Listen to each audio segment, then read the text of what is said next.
There we go. Now I'm not muted. What is going on, guys? How are you doing? Happy Wednesday. Let some people filter in quick. We got our TikTok chat up and running. That'll take a couple seconds. But we've got that one left-handed bowler who wants to tailgate. Great idea. I love that. I said I'll bring the hot dogs, but not anymore because I got shamed for not knowing what coney sauce is. Thanks for that one, Craig. I'm too Minnesotan for that. I'm so sorry. Denman, what's going on? Scott's Tots, what's up? Who else we got? We got David hopping in, bringing the nachos. Good. We needed someone with the nachos. Brennan, what's up? Craig, Derek, Yofo, Playful, James, Dan. We got the whole gang hanging today. What is going on? All right. We got lots of people hopping in. So we have an awesome stream today. First of all, I want to give a massive thank you to everybody. We just last week, I believe it was Saturday night, I was watching the new Frankenstein movie. 10 out of 10 movie, by the way. Super sad, but really good. I was watching that, and then I checked YouTube, and we ended up hitting 15,000 subscribers. So massive, massive thank you to everybody on the 4 platforms that we're streaming to right now for helping us hit that milestone. I believe right now, just based on the stats I have with a little analytics guy that I'm seeing, we are growing at a faster rate than any bowling YouTuber. So we're gaining more subs per month, and our percentage of growth is insane. Our view number is crazy. You guys are loving everything, and I'm really, really appreciative that you guys are hanging out. Seems like a lot of you are also getting a lot better too. We've had a lot more honor scores getting thrown into the chat and into the comments and all that. So congrats to everybody who's getting those big series, buying those new bowling balls. But speaking of bowling balls, we have an awesome stream today. Our first time where you don't just have to look at my face. So your guys are so welcome for that. You don't have to look at that for 2 hours straight. We have a really special guest today. We have someone from Brunswick who just announced 5 brand new bowling balls, the 2 Zero Mercy, Zero Mercy Solid and Pearl. We have the Heckler Hybrid, the Hammer New 2.0, and then also the Ebonite Entity Pearl. We're going to be talking about a lot of those today because we have a core designer from Brunswick here. You'll know him from his works of the Zero Mercy series, the Effect Tour. Pretty much every hammer and deviate ball you've known from the last couple of years is from this guy. So we have a lot of awesome things to talk about. We might get super nerdy. We'll try to keep it still high level at times to be able to hit everybody, but let's get into it. We will try to hit a couple questions. We're not going to go fully Q&A like we do on every other stream. We're going to go more in like a presentation discussion type thing, but still answering a lot of your questions along the way. Hey, Jerry Mars, what's going on, man? See you hopping over on TikTok. But let's get it going without further ado. Is the scene gonna work? Oh, hell yeah, it does. Here he is. We've got BRYAN BUCKOSH here hanging out from his beautiful home with a brand new webcam. So there we are. What is going on, man? How you doing? Hey, good to see you. I don't see your presentation. I see me, but that's okay. You can be my moderator. That is perfect. Yeah, we will have that up in just a second. That will be behind. Okay, that's fine. Yeah, we'll be going into a full presentation, or BRYAN's presentation, on deviate no thumb technology, getting pretty in depth on that. That's something that I've covered on the channel. I believe it was maybe 8-ish months ago. But it's something that more people need to know about, especially because I forget, you guys had it at your seminar. I don't know if you remember the number of how many two-handers there were at Junior Gold this year. Oh, I never had that number. I have no idea. Okay, it But I was an will absurd say it's number. definitely the fastest growing segment. I mean, look at any junior league. I bet the number is over 50% of junior league bowlers now throw it no thumb or two handed. And the segment is growing with the adults too, as they realize that there is some level of competitive advantage there. So, we realize pretty early on. I've been with Brunswick since, I don't know, 2020 or so. We realized that we were already a little behind the 8 ball on developing technology that's specific to two-handed no-thumb bowlers. It's a divisive topic, but I'm on team. It's not going away. We're gonna cater to them, and we're gonna grow the sport with them. So let's do it. That was also perfect because I was able to test the volume. I bumped you up just a little bit more. So there you go, guys. Sorry about that. This is my first, made a brand new scene for this. It got some real wonky stuff going on to try to make it all work. So yeah, if you see any audio issues, it was close. Hear any audio issues, see any visual issues, please let me know either on TikTok or all of the other platforms. But Yeah, we have a lot to go in there because the Heckler Hybrid is the brand new DV8 ball that came out, or that is announced, a just hybrid version of the original Heckler. I've seen a lot of the two-handers, like the college kids. I think Robert Vader and a lot of those Mount Mercy guys have thrown that one a little bit. And AJ, I forget his last name, but he just shot an 800 with that thing, AJ 813 or something. Wolstenholme is our in-house tester for Brunswick. Yeah, so Yes. he bowled with on our league in Muskegon. He had a hand in picking what cover stock went on that ball. So partially his design in the sense that he got to pick the cover that went on the ball, and it's really nice to have an in-house two-handed no thumb bowler for developing the stuff for DV8 because we get instantaneous feedback in that regard. We don't have to send staff balls out and get them to check them and then change things. It's a little more arduous of a process. Having AJ in the building has been a real help. He's only been with us for under a year. I don't know the exact amount of time, but yeah, a new hire who throws it amazingly and got hired largely on the fact that he throws it well and gives good instant feedback. So I didn't know he was an employee. That's awesome. That's super cool. yep. That is sick. All right, I'm gonna hit a couple of these quick. Yeah, we fixed the mic issues. Perfect. Let's see. Actually, we don't have too many questions right now. That's perfect. Yeah, I don't have. So I don't know if you can do anything for me, but I don't have. I just have the Google Meet screen, so I don't have the ability to see the presentation. Might Okay, have to. yeah. Let me here we go. So let's go into the presentation. We have a Sure. nice work in progress. Boom. Boom. Hide presenter view. Go over to this screen. Beautiful. Oh, it worked. That would have been so cool if that worked. Learning in real time. Learning in real time. This is what we call trial by fire in the tech world. It's great. Okay, here. Oh no, that's gonna break that. All right, here we are with a nice little presentation that is not looking great on our side, but that is a-okay. All right, this is unfortunately Google Meets. I was told Google Meets wasn't going to be the best for this solely because its camera features are not great in terms of like it's very fluid, so it'll always switch what it's doing. But here, let's have some fun. Mm. All right, let's see. David Ruiz, new personal best, 258 and a 671. Attaboy. That is awesome to hear. Oops. Go 2. And then we go that. And then we go 4. And we go 5.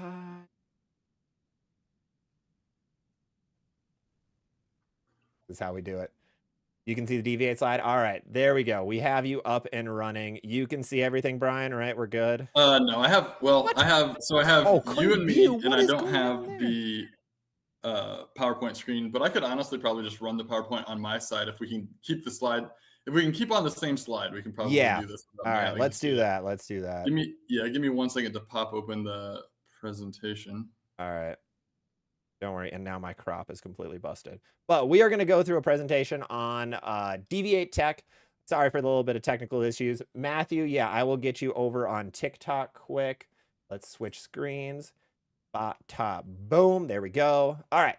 So we're going to go into this, but otherwise talking a little bit while we get everything set up about some of the new bowling balls, because I didn't really cover that at the beginning. Apologies. We have the Zero Mercy Solid and Pearl. Massive, massive cover stocks on these guys. HK22 C prime, or I said C squared in my preview, but it's C prime. Math nerd. I think we're saying C squared. You are saying C squared? Oh, the guys at prime is the little dash. Yeah. Okay. The guys at my seminar said C prime. Oh, okay, well, so C squared. Perfect. Good enough. So C squared, massively strong cover stock. If you've watched any reviews or seen any of the marketing footage, you know this ball hooks a ton. This is the #1 hooking rated ball on the Hammer site right now. Hammer New 2.0 is the new iteration in the not urethane side of things. Entity Pearl version of that original Entity that came out in June-ish. And then also Heckler Hybrid, which we're going to talk about a little bit now. But I think I was able to get enough time out there for us to get going. So let us get this going. Wow, man, Not working. Hold on. All right, I'll let you start talking about slide number 1 as I get it to the right Yeah, point. sorry. So I was actually logging into my work VPN because I stupidly saved it on the network and not on my desktop. So I was actually working on getting my VPN up, and then the password was changed. So I think we got it open now. So it took me a second. So yeah, here we go. Okay. All right. So yeah, I'm on slide 2 here, just the overview of the Heckler. Yep. Basically, this is a very large volume core. It's got HK22C maximum havoc hybrid. Basically, this is the polished hybrid version of the original Heckler.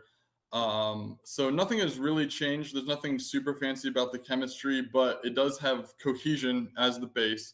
Cohesion is a traction enhancing additive, and really what it's done for our HK22 base is it's just allowed the ball to slow down in the mid lane and start changing directions faster. So it's a faster response to friction, but it's only because it's making the ball slow down faster in the mid lane. So that's what cohesion really does for us.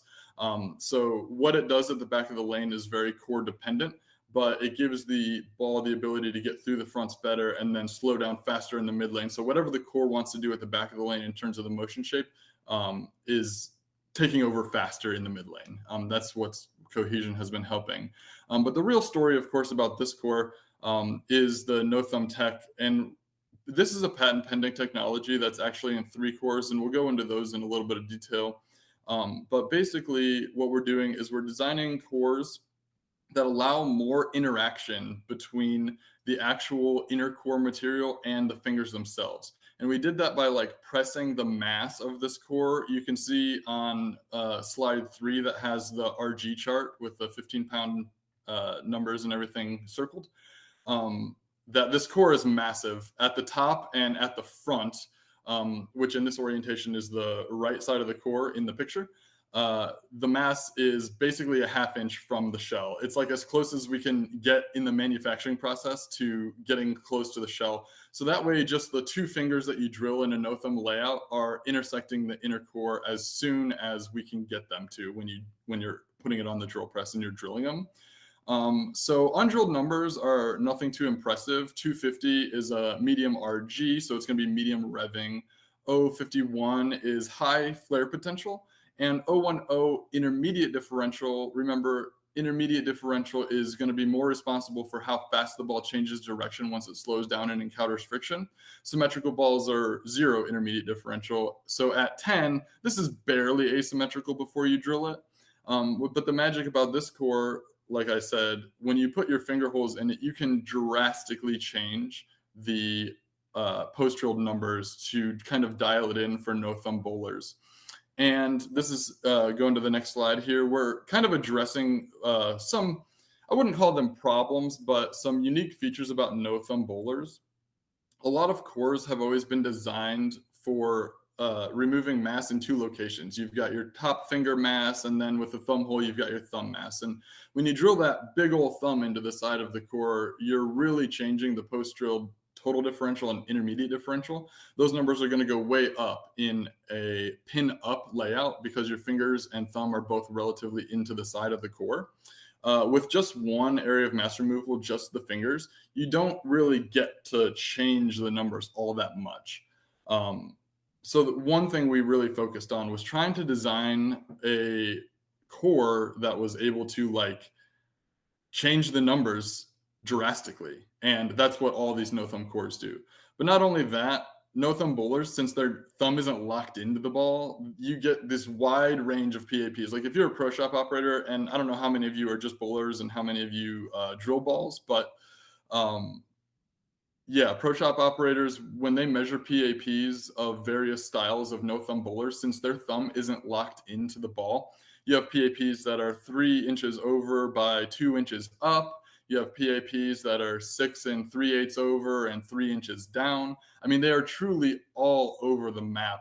And it makes it pretty difficult for a standard core to perform well for all styles of bowlers with no thumb in it.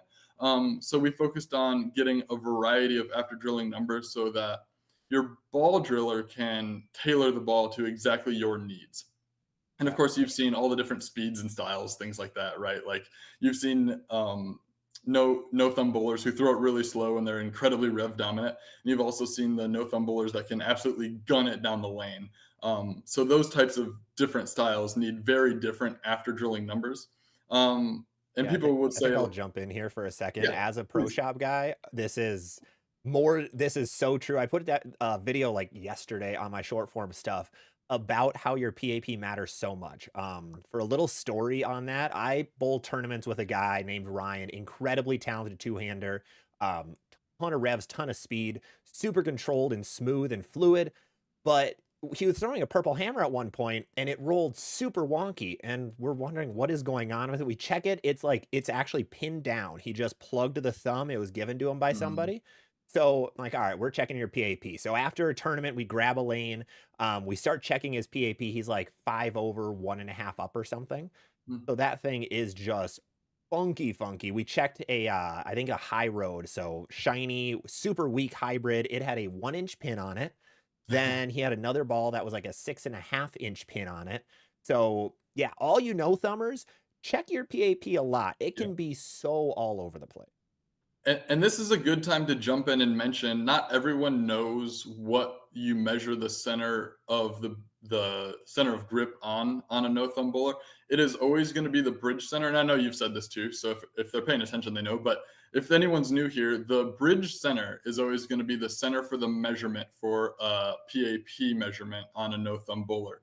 Of course, it's the center halfway point between the bridge center or it's usually the halfway point between the cut to cut lines or the true span lines of a thumb in player. So the middle is actually truly the middle of your palm on a thumb in player.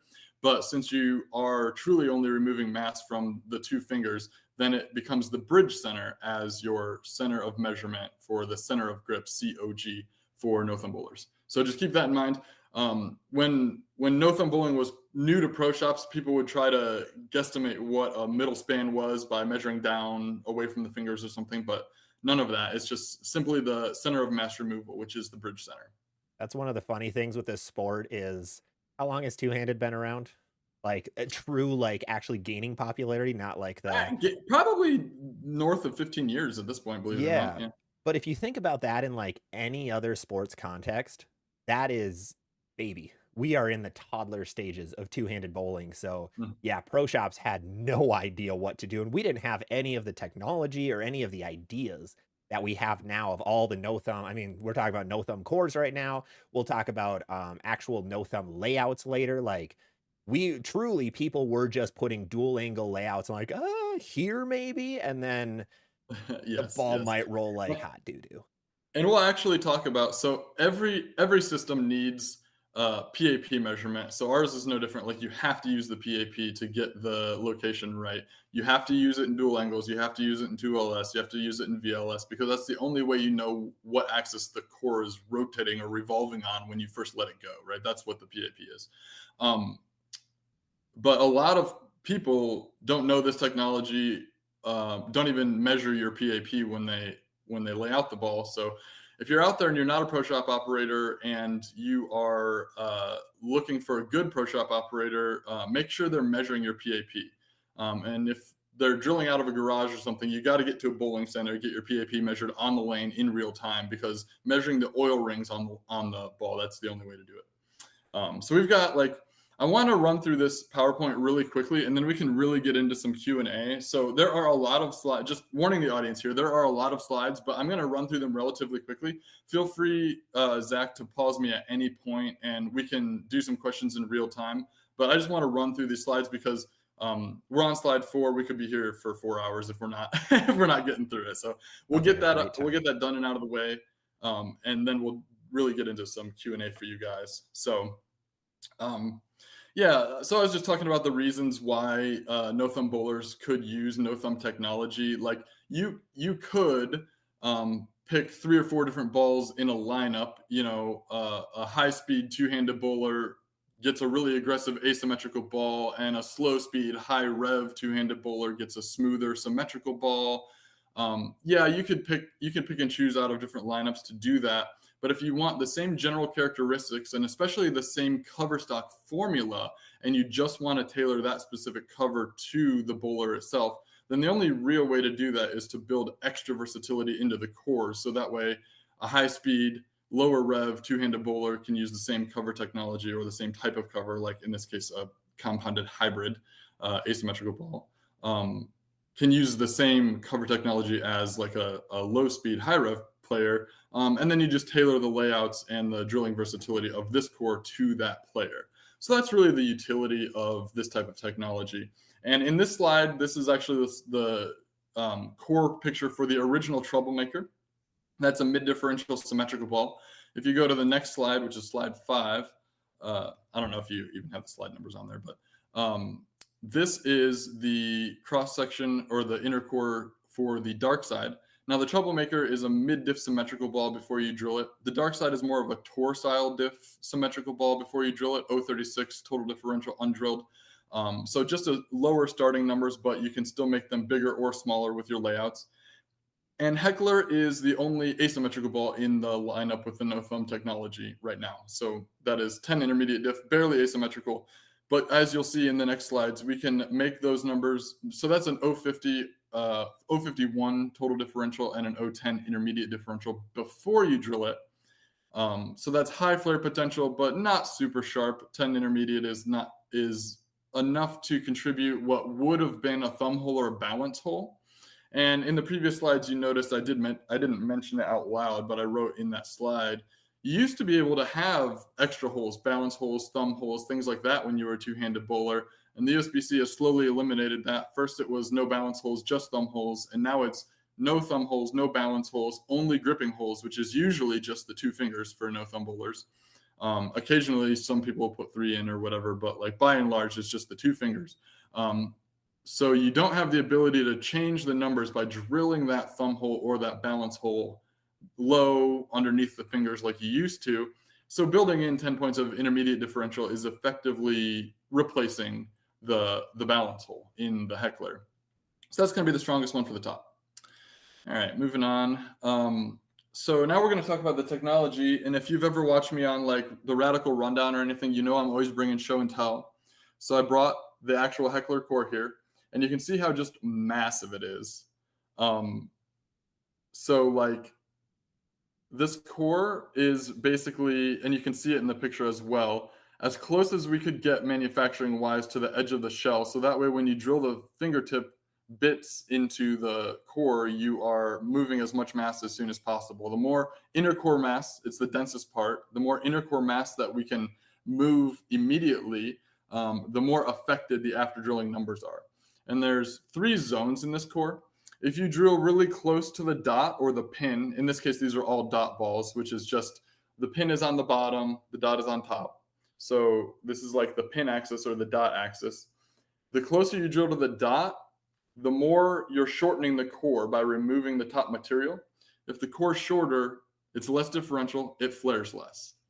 This middle zone is basically like a void. There's no inner core. There's only compound material, super light material. So you're not really hitting the core when you drill into it. You're only removing the lightest material. So you're not changing too much. So this is going to be the zone of benchmark layouts. And it's the range from 2.5 to 3.5 inches. That's going to be like a benchmark layout range where the properties of the core are most similar to the undrilled ball. And then if you really get a really long distance from the dot to the center of grip, then you drill your fingers here. Then you're really narrowing up this core in this direction, and it has the opposite effect of the first zone where, you know, we were shortening the core, the diff falls, and it's like a tour diff style ball. But in this third zone, if you hit this, you're removing the core material from the side of the core. It narrows it up. That blows up the total diff, the int diff, and all of a sudden you've made a very strong, very asymmetrical ball just with your finger holes. So that's what all 3 of these cores do, and this is just a little visual aid to help you along. And we're gonna get into some numbers in the next couple slides. I know people's eyes can like glaze over when we talk about numbers and stuff. I'm not asking you to memorize any numbers or any of that. I just want them on the screen as a reference. In every slide, I put the undrilled numbers. So Zach, we'll go to slide 7, and I can't see, so apologies. You just have to jump in and tell me I got if you're you. on the right slide or whatever. But So we're on slide 7, which is like the 3 core zones, and we've got the table with the 1.5-inch dot to center of grip distance on here. So I will leave the undrilled ball numbers on the table for you guys to reference for every layout that we look at, and you can see how the numbers change. Now notice that we are in the undrilled ball 05110. We put the fingers right through the top of that core in zone number 1, and we've made this 038 011. And you guys will recognize that as like quote unquote tour style differential numbers and intermediate differential numbers, where the flare spacing is really tight. It's not flaring very much, and it gives you a lot more arc and a lot more control out of the shape of the ball. 038 is pretty far away from 051 if you think about it. Like you could fit 2 or 3 balls in between there in terms of total diff. So just by drilling the fingers through the top of the core, we have removed that much material. We've shortened the core and reduced the differential. So in the next slide, we've got the 2.5-inch dot to center of grip distance. Now we're in that, we're going to call it the bowl of the core, where we're not actually hitting the inner core material. If you look at the core cross section that I have like in that picture, you can actually see where the drill bit is underneath the finger grip. The bit goes a lot further than the finger grip. These are all drilled 3 inches deep, and if anyone has a question about why, it's just a good number to hit enough inner core material to make these changes. So we're recommending 3 inches deep on the drill depths. It's actually pretty deep for a standard finger hole. Yeah, it's also the same for a finger grip, I think, are 3 inches, right? Yeah, finger grips are like 2. You can see in the picture, like the finger grip is only like just over half the hole. Like it's only 1 5/8 deep or something like that is the finger grip itself. So typically pro shops will stop at like between 1 3/4 and 2 inches. We're asking you to go to full 3 inches to make actual like hit enough inner core material to make the changes. Yeah, and that's not a deviate thing. That's any brand, any ball. Like that is our recommendation. Like drill your fingers deep to influence the change, because it's the only way you can change the numbers. If you don't want to change the numbers, you don't have to drill them that deep. But if you want to make change, you gotta remove some mass somewhere. Yep. I do have a quick question to back up just a little bit. Why, for a lot of the people here who don't know some of the numbers, why does flare matter? We're going to talk about flare a ton with all the differentials and int diffs. So you give a quick 30-second TLDR on why do we want to manipulate this flare? What does it do? Yeah, so the flare spacing on the ball is actually the axis migrating on the face of the ball. If the flare spacing is super tight, like the oil rings on the ball, if they're super tight, then the axis is not migrating that much. So the transition of the motion is very, very gradual. You know, every rotation, the ball's not changing that much. If the flare spacing is super wide and there's a lot of blank ball in between, that means that the axis is migrating fast and the core is revving up fast. The transition of the ball motion is happening fast, and that will give you a lot more total hook and a lot more change of direction in combination. Now, differential and intermediate differential both contribute, but in different ways. Total differential, which is the first number that we saw, like if we go back to slide 7 that has the first table on it, the total differential is going to be the main driver of the total flare and like the flare spacing of the individual rings on the surface of the ball. Intermediate differential has a lot more to do with the shape of the break point, how fast the ball transitions when it encounters friction. So like very low intermediate differential, like 10 is kind of on par with like a drilled symmetrical ball after drilling with a thumb in it, because you're adding intermediate differential. So like intermediate differential is going to make the ball change directions a little quicker at the back of the lane, and a really high intermediate differential number can be like a really jerky, really quick reaction to friction, whereas a very low intermediate differential number like 10 or less is going to get you a smooth, gradual, arcing, controlled motion. So 2 different numbers affecting things in different ways, and the differential and the intermediate differential actually have a lot to do with the height and width of the core body inside the core itself, or the whole ball system really. But the core is the main driver because the core is the densest part. So when you see these change in numbers, it has everything to do with how we're changing the height or the width of the core when we drill in them. Yeah.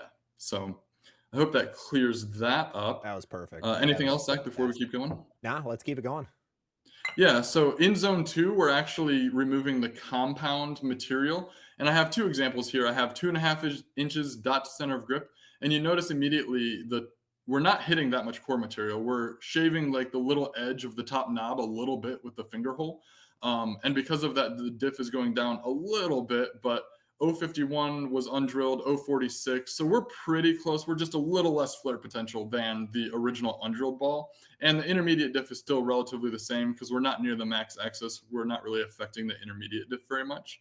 So this is what I would call a smooth benchmark motion. The first one I would call a control motion, like a torsile motion or a control layout. This one I would consider smooth benchmark, a little more flare potential, a little more shape than that first one, but certainly still in the controlled range of motion with a medium total differential. Moving on to the next one, we're still in that slot, zone 2, I call it, but now we're 3.5 inches from the dot to the center of grip with the fingers. And you can see how the fingers, in the picture, the fingers are rolling around the side of the core. So you can see what the core looks like cut on the side. You can also see it on the surface of the ball. Yeah, so 051 total differential in this location because we're kind of halfway between the two axes and we're still hitting mostly blue dynamic core, outer core compound material. We're not hitting too much of that outer core. And what that's doing for us is it's leaving the drilled differential relatively the same as it was. We're not changing too much.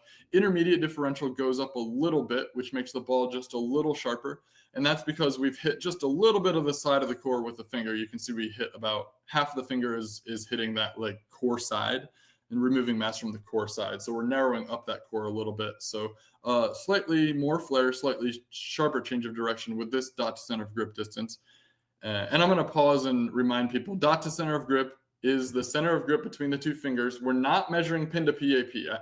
Notice I haven't mentioned PAP yet. It's still very important, but we're actually talking about where the fingers are located relative to the pin. We're not talking about your positive axis point in this case. We're just talking about where the fingers are located. So anything else, Zach, before we keep going?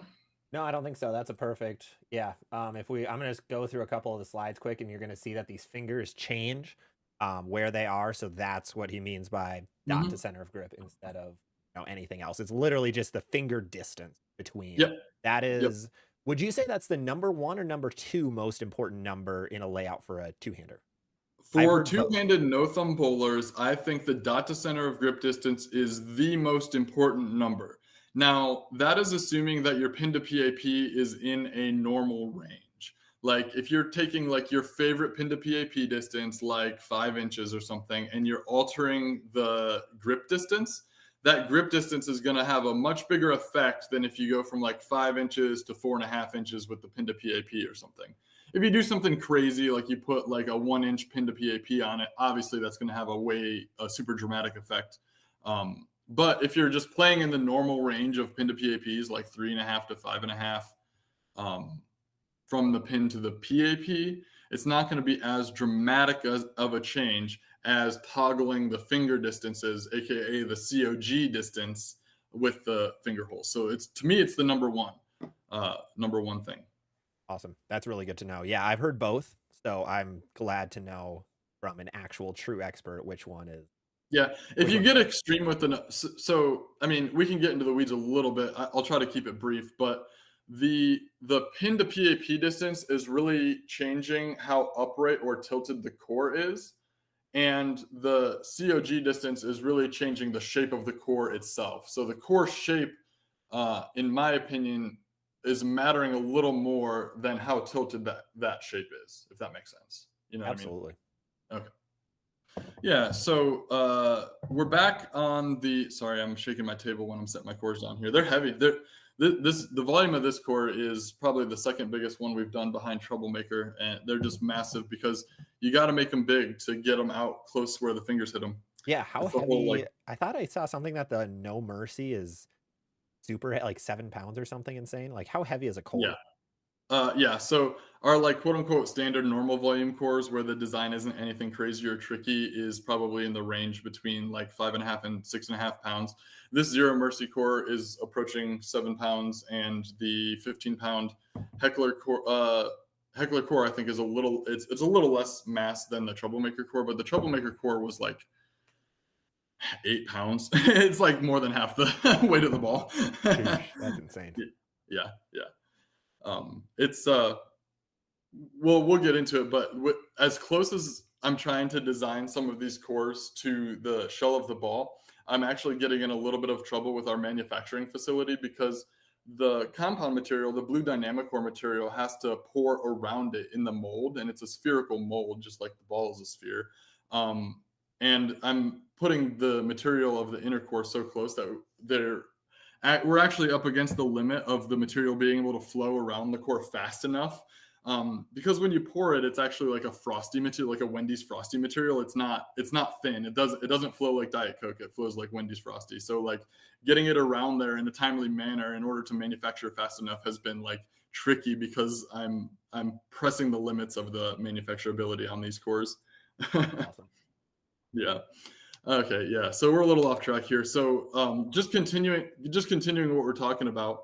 Um, once you get the center of grip distance super long around the side of the core, then you are really jumping the total diff by narrowing up the core and the intermediate diff as well. That's the ratio of the x to z axis, if anyone cares. But um, the intermediate diff goes up like from 10 to 22. So we've more than doubled the amount of intermediate diff, or how asymmetric this ball is. We've doubled how asymmetric this ball is by putting the fingers this far from the pin. And that's something that just doesn't happen with standard cores. In this, or actually, we'll wait. I'll say this in the next orientation. So let's go ahead to the next slide here. This is the most aggressive possible outcome here. The fingers are as far away from the dot as we recommend, 5.5 inches. And in this case, the differential has jumped from 51 to 64. Remember, the undrilled limit is 60. After drilling, there's no real limit. Whatever the numbers go to, they can go to. But the USBC says an undrilled ball can't go above 60. So at 64, we've surpassed like what the limit is for an undrilled bowling ball. We have a lot of flare potential. And at 0.25 intermediate differential, this is significantly asymmetric. Like this is a ball that is going to torque really hard at the break point. With a really aggressive sanded cover, that's going to give you kind of a hook set motion, like a really strong mid lane motion. That could be really beneficial on a long, heavy pattern. And with a shinier cover like this that naturally wants to get through the fronts better before it tractions at the back of the lane, it could be a really sharp reaction, or it could be a combination where it reads some in the mid lane, some at the back end. But at any rate, it's going to transition very quickly when it encounters friction with this high total diff, high intermediate diff package. We do not recommend 5.5 inches dot to center of grip for anyone who is rev dominant. Like there's no need to drill the fingers this far away. You don't need this much core. But if you're really speed dominant, this could be a very practical, beneficial type of layout for no thumber. This pretty much, like, to compare it to a current ball, like this core, the numbers now are similar to like the 1 series, which is arguably one of the one of the highest differential, if not the highest differential in all of bowling. And you can turn this like middle of the road, almost closer to mild asim core, into the heftiest core in bowling with just these changes. So the layout can actually matter so much to be able to make that ball whatever you want it to be. Yeah, I mean, we're talking about having a 38-10 ball and a 64-25 ball in the same core. Like we've just changed the finger hole locations, nothing else has changed. And we have basically a tour style ball and the strongest asymmetrical ball you could want, like to get, together at the same, pick your layout. And the utility, of course, I said it earlier, like, there's all these different types of player styles for two-handed bowlers. Some are really rev dominant, some are still speed dominant. So you need that range of versatility options. And this is kind of how we achieve that. But not only that, but you could buy 2 Hecklers and have 2 completely different bowling balls. Like you could just buy 2 of them instead of 1, lay them out significantly different, and get very different coverage in your bag in terms of where they fit in your arsenal. We do that a little bit in the DV8 videos too, just to show the flare spacing difference and the versatility. Like we've done it with all the no thumb bowlers where we drill at least 2, sometimes 3, and just put different dot to COG distances on them. And the distance is noticeable. The difference is noticeable. The players always comment how different they roll. It's a little harder to pick up on camera because you're not there bowling. You don't like feel it and see it. You're not making the adjustments. So like it could be like a 4 board difference at the arrows, and 4 boards from a camera shot that's like over the shoulder, like at the back of the approach, it's not, it's only right, 4 boards is just 4 inches, but 4 boards at the arrows on the lane is a significant adjustment. Most of the time when you're doing like a 2-and-1 or a 3-and-2 move, like 4 boards difference just in a layout is a lot. So the players notice for sure. Yeah, I'll be having a ball motion video coming out soon to show different kinds of bowling balls and what they do on a shot. And it's so tough to show this ball hooks, like if I say this ball hooks so much earlier, but on camera it's like, oh, that hooked like 3 inches sooner. What are you talking about? You're nuts. And you're right, Yeah. but it's very hard to showcase that ball motion, that change in ball motion, unless you're the one throwing it, or you just can look at the ball after, see the flare line, see the difference. If you have Specto, you can really see all that stuff Hmm, in hmm. finer detail, but nobody has $10,000 lying around to put on their own lane. Yeah, we're lucky we have Specto at Brunswick, and we use that as a resource for ourselves. So Perfect. All right. Then that yeah, this is takes so us. I have a little more to talk about, but we're gonna do a break. Give everyone's brains a break if they're not already broken, and we can jump into some questions if you want to do some rapid fire. Try to keep, Yeah. maybe we can try to keep it toward the no thumb stuff for now, and then Mhm. we can do a much more broad Q&A toward the end. That works for me, unless you have a different idea. Yeah, here's a very interesting one that I've also asked before, or I've had in my head before, and I've asked you this actually as well. Is there a formula we can use to calculate the post drill numbers to apply them to our own layouts, or is that too ball specific? It's super core specific, and you can see that in this core. Obviously, like we're changing the numbers like crazy because of how close the inner core is to the shell. You can get a gauge, like frankly, other companies, like all their cores are all like kind of the same shape, so you might be able to like ballpark, you know, what they are. But I will say, and that's actually a good lead in, because I was going to say on the last slide and I kind of got sidetracked, but we did, like I did in CAD, drill of like standard asymmetrical cores, standard symmetrical cores, to see what the range of intermediate differential is. Because that's the big story with this one, is the intermediate. Like, yeah, the diff goes up, but the intermediate changes crazy. So we drilled in CAD just to see what the differences were, and the average for lightly asymmetrical ball in the range from like 10 to 12 intermediate differential, it changed up to 8 points in intermediate differential from the weakest layout to the strongest layout. Now we've changed it here 15 points. So we've almost doubled how much you can change the intermediate differential just by where the core material is. But it is a little hard to say, because every core has its own little like facet, nuance, shape, feature, and whether or not you hit those or miss those is a little difficult to say. But the general, in general, the closest layouts, like 1.5 inch dot to pin or whatever, is going to change the total diff a little, and the intermediate diff almost none. So it's going to drop the total diff less than 10 points, probably 6 to 8 points. And it's going to do nothing to the intermediate diff because you're drilling right near the dot. The dot doesn't affect the width of the core because you're drilling like in the top. You're not drilling into the side. So whatever the intermediate diff is, it's going to be pretty close. When you drill all the way around to the side of the core, the longest layout's 5.5 inches or whatever, you're also going to increase the diff, but this time you're also increasing the intermediate diff. And again, it'll be in the range of like maybe 5-6 points of total diff, and in the range of 7 to 8 points intermediate diff. The intermediate diff changes a little more, but that's it. Like that's the range you get, So it's like a few points less, a few points more in total diff, and no change in intermediate diff, or a reasonably big swing in intermediate diff. And this is for no thumb. Of course, the thumb being such a big mass removal changes things for thumb in players, but you can kind of baseline. Weak layouts are going to be, call it 5 points less diff. Strong layouts are going to be 5 points more diff than the baseline undrilled ball.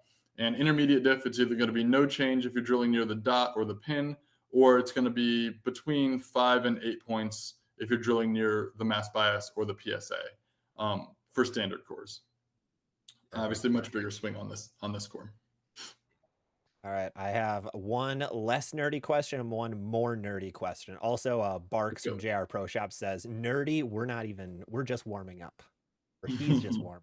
So we, I'm gonna try to keep it so like even if they don't understand like the nuances, like I want everyone to grasp the general concept. So I try to say the complicated thing and then back up and say it in words that are like less complicated. So hopefully, like if you guys have any follow-up questions or like I answered the question all complicated and you're like, what does that mean? Feel free to ask and I'll try to clear it up. which is a good time to plug. Bryan does have his own YouTube page. It is linked down below in the description on our YouTube channel. Look at that plug we can get. So make sure to go click on that if you haven't, if you're on the YouTube side. If you're not on that side, if you're on one of the other platforms, go check it out. I can't unfortunately put it on any of the other descriptions, but go check out the YouTube one to go check out his videos. He's got some awesome stuff with all of the Yeah, new Brunswick stuff. it's just TED Talks like these and so you have to be a bowling nerd to want to sit and listen to me talk, but I try to describe in a lot more words some of the stuff that our marketing material says, or describe the ball motion with a lot more words than a 2D chart can give you indications of. Because, like, you put this on a chart, and maybe the x axis is the oil volume, and the y axis is like the sharpness of the hook. But you guys, as bowlers, know that there's a lot of nuance to the shape of bowling balls, like how they curve, where they curve, how they rev up, the shape of the break point, the how rolly or continuous they are going through the pins.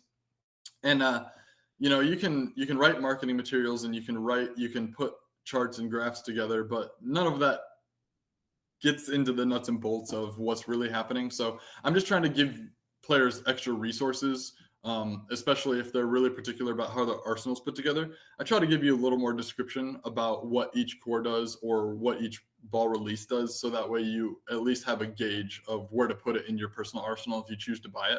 Because these things are getting expensive, $200 before you drill them. I want to make sure you're not wasting your money. Like, we don't need you to buy every ball, but we do want you to buy a compelling product that you like. Yeah. So I just want to make sure that you know what you're getting. So see, something that we've talked about on the channel that even Brunswick themselves are saying is don't you just buy what is going to work. They don't want you to buy two of the same ball because you're going to think, oh man, Brunswick sucks. But in reality, you just bought two balls that are too similar together. You want to be able to get a little bit of everything in the arsenal for whatever situation you're in. One Yeah, and the thing, way the release cycle is nowadays, you couldn't buy every ball if you wanted to. I mean, like, you could pick a brand, and like even with some of the bigger brands like Hammer, Brunswick, like it would be tough. It would be really hard on your wallet.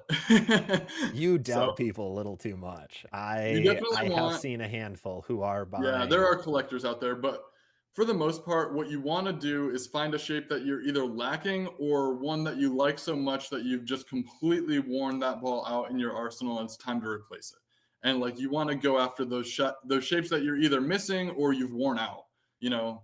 So think, when you're building your arsenals, you definitely want to think about like, oh, I wish I had a ball that was in between this ball and that ball that was a little sharper, a little stronger, whatever. Or man, I really love my Deviate Hellcat Accelerate from 4 years ago, but Wondering that what ball cover you is so pull out. tired because I've thrown 100,000 games on it. What is a good replacement? So I just try to give you the description to understand where the new balls fit relative to the old ones.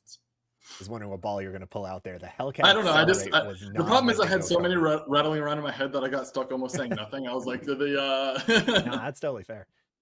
God, what was the one I had? Uh, it was really good. I was on 50 feet. It was around the same range as a Hellcat Accelerate. I wish I remember what it was, but anyways, let's get into the less nerdy question quick. Does let's see, there it is. Would the pitches of a bowler affect those post drilling numbers, like the reverse or the forward pitch? So a little, and it's not really a ton. What actually this is more nerdy than you think it is. This isn't. Oh The man. short answer is no. Don't worry about it. It's going to be a point or two in either direction. But the long answer is the picture that you see. They actually have 3/8 reverse already in them because almost every no thumb bowler has some amount of reverse in them. So we just kind of did the generic. We did half left, half right, 3/8 reverse as the pitches. But um, that doesn't affect too much. I mean, it affects the bit angle like as you get deeper into the core, but you can imagine like if you have a little more reverse, it's just going to shave just that sliver more core like at the top or whatever. But what really affects it is your PAP. Because if you have a PAP that's over and down, for no thumb bowlers, that actually rolls the finger grips up like this, and then all of a sudden the ring finger is like higher than you would expect it to be because the center of grip has stayed the same, but you've rolled it. And opposite, if the PAP is over and down, I did this backwards, but yeah, if it's over and up, the finger grips roll down. If it's over and down, the ring finger rolls up. So if you have, obviously, if you have like a straight over horizontal coordinate, then the fingers are going to be relatively level to the pin, right? But if you have like a really high or low vertical coordinate, then the fingers really roll around to make that line, and those change the numbers more. But again, it's only within a couple points. The center of grip is still the bridge center, and the bridge center stays put, and the fingers just roll around depending on what your axis coordinate is. So kind of an interesting thing. It's not particularly. It's the general trend is going to be the same no matter what. Like whatever your pitches are, whatever your PAP is, if that center of grip distance is the right number, 4.5, 5.5, whatever number you selected, you are going to be within a couple points of this chart, regardless of your pitches, regardless of your PAP. And interestingly, regardless of your pin to PAP too, the numbers are relatively stable in these core designs. They can change for other core designs, but we specifically did it. So like if you picked let's say a long pin to PAP, so the core is kind of upright. Your PAP is over here, and it's a long distance to get to that pin. That core is relatively upright. Your fingers are in it like this. If you pick an aggressive pin to PAP distance, like 3 3/8 or something, that core is going to be pretty tilted. So your PAP is still in the same spot, but it's a shorter distance to that pin. See how that goes? Your fingers are still in the same spot, but they've been rotated relative to the core. So that would be like 5 inches. That would be 3.5 inches. But since the bridge center isn't really moving, you're only tilting the core, you're still relatively removing the same amount of mass from the same area. And the post-drill numbers, they stay relatively stable. So kind of a fun fact. Just, yeah, trying to get you guys to think about cores. Think about cores in 3D a little bit. Like you always think, I think everyone thinks of layouts on the surface of the bowling ball. No one really thinks about what they're hitting, what they're impacting, what they're drilling out. And that's really my whole job. Yeah, you really notice that when you actually start drilling balls. Like that's something I never really thought of till I actually started working at a pro shop and drilling into them. Because you can obviously, like when you drill into a ball, you can see the different sections of the ball, the different chunks of it. So that's when you really notice, like, man, I took out a lot more core drilling this layout on this ball compared to Yep. what I did on this layout on this ball. And you can even feel it when you're going through the material with the bit. Like the cover stock is like a medium density material. The compound or the dynamic core is always super light density, and the bit really carves through that, cuts really easily, and you can drill the hole really fast. And when you hit that inner core, you're hitting about 2.5 times the density of material of the outer core. And all of a sudden, it's like getting pretty hard to pull the bit through the material. You got to kind of work on it a little bit, especially if your bits are dull. Yeah, if your bits are dull, that gets to be a painful process where your bit can jump and it gets all types of gross. But let's see. Let's have one more. Brandon Levitt. I'll get to that question after we're done with the presentation about CAD and renderings and all that, and we'll get a little more into BRYAN. But I had one question. Scroll through your crap. Let's see if we can find any more no thumb questions, and then or before we keep going. Yeah. One more of, would you ever try dual density for no thumb core? Yeah, so this is interesting. I was on Zach's favorite podcast earlier, Perception versus Reality. That's the radical one, and I don't hate it. Those guys just. I know.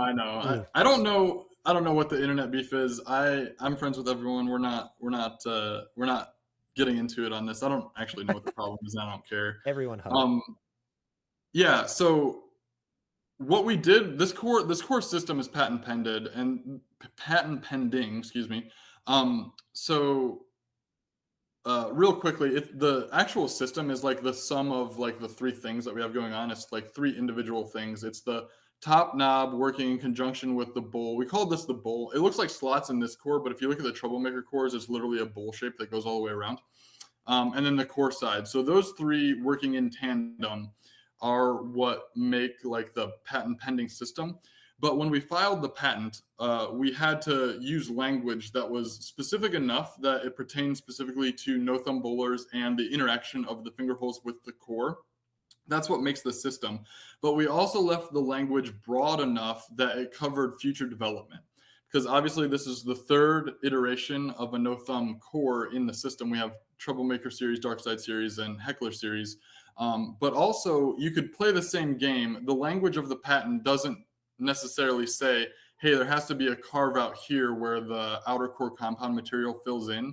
The carve out doesn't have to be compound material. Maybe it could be a lighter density piece, to your point. Maybe these caps and these caps could be higher density, multi-density pieces.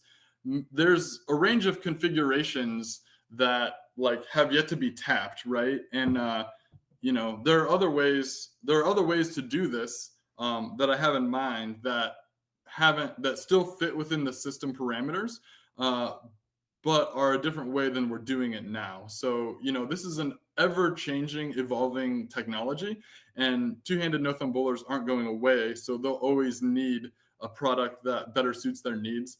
And I've got some stuff coming up that I'm pretty excited about. And I will say, when I pitched this original idea, it was completely different than it ended up being. It was a completely different system. It was way more complicated, but I'm actually kind of excited to try it. But we were nervous that the general public, it was too complicated. It really requires a level of expertise of understanding where the fingers are going and stuff like this. So I'm really happy with where we landed, how this system works. And it's a pretty simple graduating system. Fingers close to the dot, small flare. Fingers far from the dot, big flare. Like, it doesn't get much more simple than that. It graduates around the ball really nicely.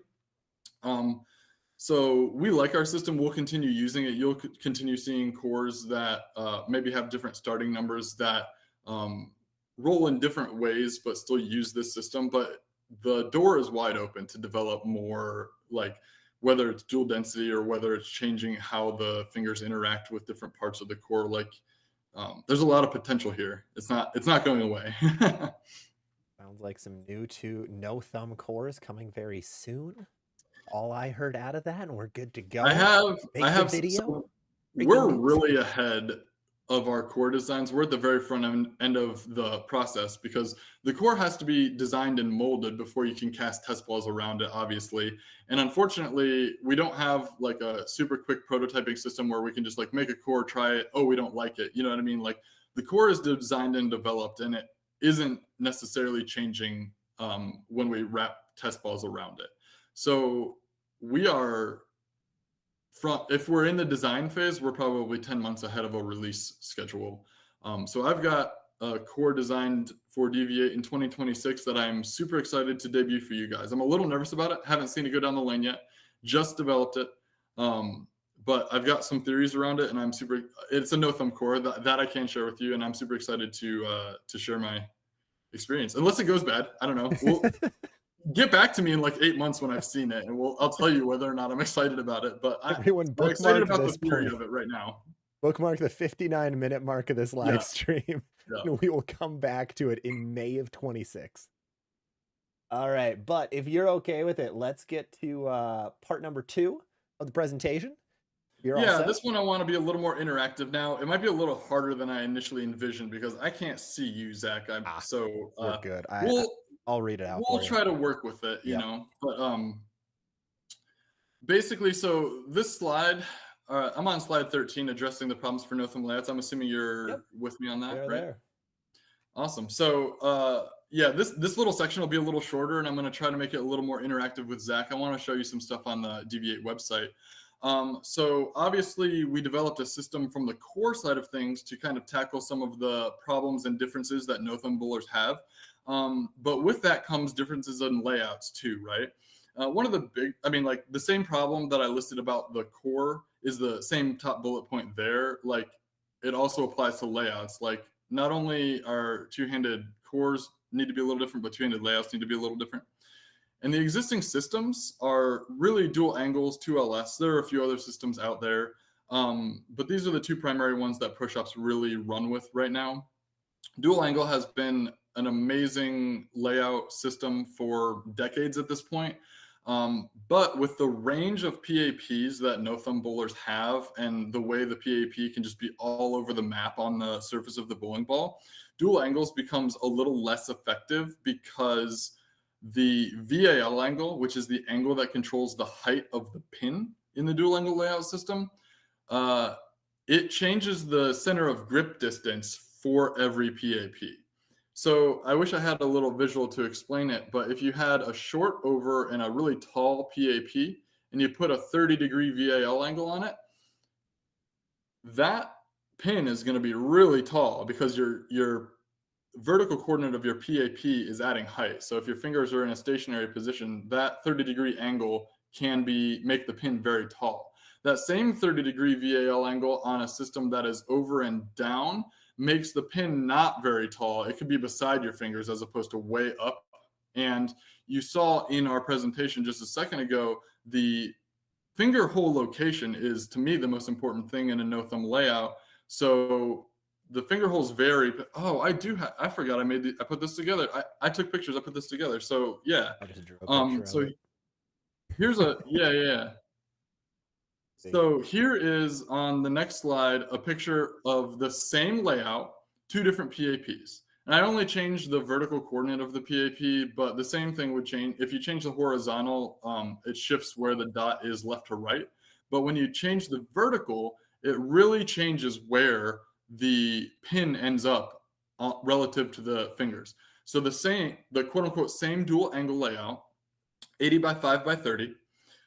If you have a 2-inch down vertical coordinate in your PAP, then the finger holes end up 3 3/8 from the dot to center of grip, right? That exact same 80 by 5 by 30-degree dual angle layout on a 2 up, like vertical coordinate, that puts the pin way, way up there. So we got 4 and 7/8 distance from the pin or the dot to the center of grip, the fingers. So basically, you've got an 1.5 inch difference in where the finger holes intersect the core. And you saw how different the numbers changed when we ran through our Heckler presentation. That can be a really big difference in flare potential, in flare spacing, in total differential, in intermediate differential, which is asymmetry. So those could be very different rolling bowling balls for those two players. So at Deviate, we just developed a little system, and two of the values are basically the 2LS system. But what we've done is we've left the next slide. Did you go to this next slide already? I don't know. Yeah, same dual angle layout, different. Yeah, same dual angle layout. So I just put the prosect on it so you could see the measurement. So yeah, so the solution for us was just to make a converter where you could pick your dot to center of grip distance based on the recommendations. And that's what that thing is on the left. It's just a PDF of recommendations. Everything that we just went through, where the fingers are relative to the dot. 5 simple categories like 1.5 to 5.5. So you pick one of those recommendations, and then you pick your favorite pin to PAP. You put those in the dual angle converter, and out pop your dual angles. You can lay them out right on the ball. So we did that for pro shops. So they don't have to spend time with the 2LS system. The 2LS system is mathematically accurate, but it is funny in some ways. You can get some negative VAL angles. You can get balls that are really over flaring. But also with 2LS, it's just time consuming. It's an 8-step system. It requires an arc ruler, swing arcs, tangent lines, a conversion chart that you have to find the lightning arc on, right? So mathematically is accurate, but wouldn't it be easier just to plug in a couple of values in an Excel spreadsheet in 30 seconds and then just draw your 3 dual angle lines right on the surface of the ball? Pro shops are used to dual angles anyway, so we're just trying to help them out with that. I think most pro shops already have computers in their shops in somewhere anyway.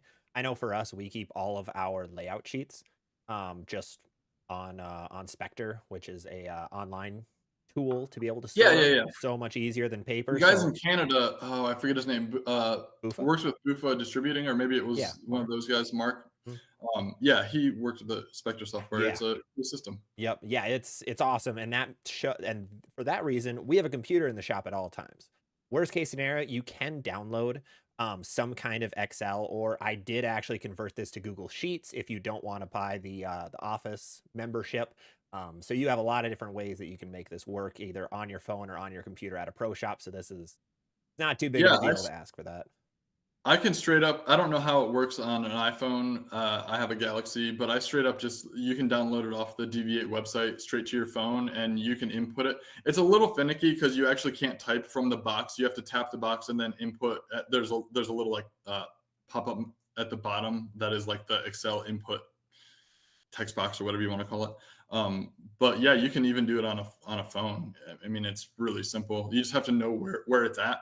Like that's the only complication about this system is like you have to either know where it's at on your PC or you have to go download it or whatever. But like if you have easy access to this spreadsheet, I can type the values in the gold boxes and have the white outputs in about 20 seconds.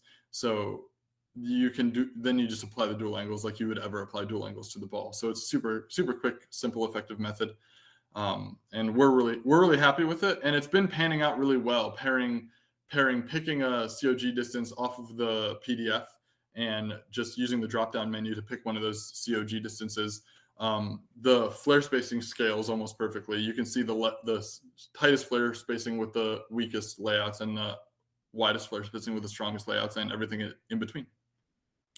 Yeah, so the next couple slides, I don't know how synced up I am with you, but the next couple slides are the same layouts, just we ran them through the converter to get us in the same dot to center of grip distance. So these are the same PAPs that I used before, 5/2 down, 5/2 up. And the dual angle layouts are slightly modified to accommodate the converter. So actually what we put in the converter was the PAP, 5/2 down for the first ball. And we put the PAP, pin to PAP rather, 5 inches, and we put the dot to center of grip. We chose 3.5 as a random example. Could have been any number. I chose 3.5. Because that first ball, I think the number was like 3 3/8 or something like that, was the distance from the center of grip to when we used a 30-degree VAL angle. So I was like, okay, let's just pick something close to that. I picked 3.5 inches. So I put in those values and it spit out the dual angle conversion for me. In this case, it was 83 by 5 by 29. And that puts the dot to center of grip exactly 3.5 inches from the pin. Now you notice these two layouts look pretty different because you have an over down coordinate on the left and an over up coordinate on the right.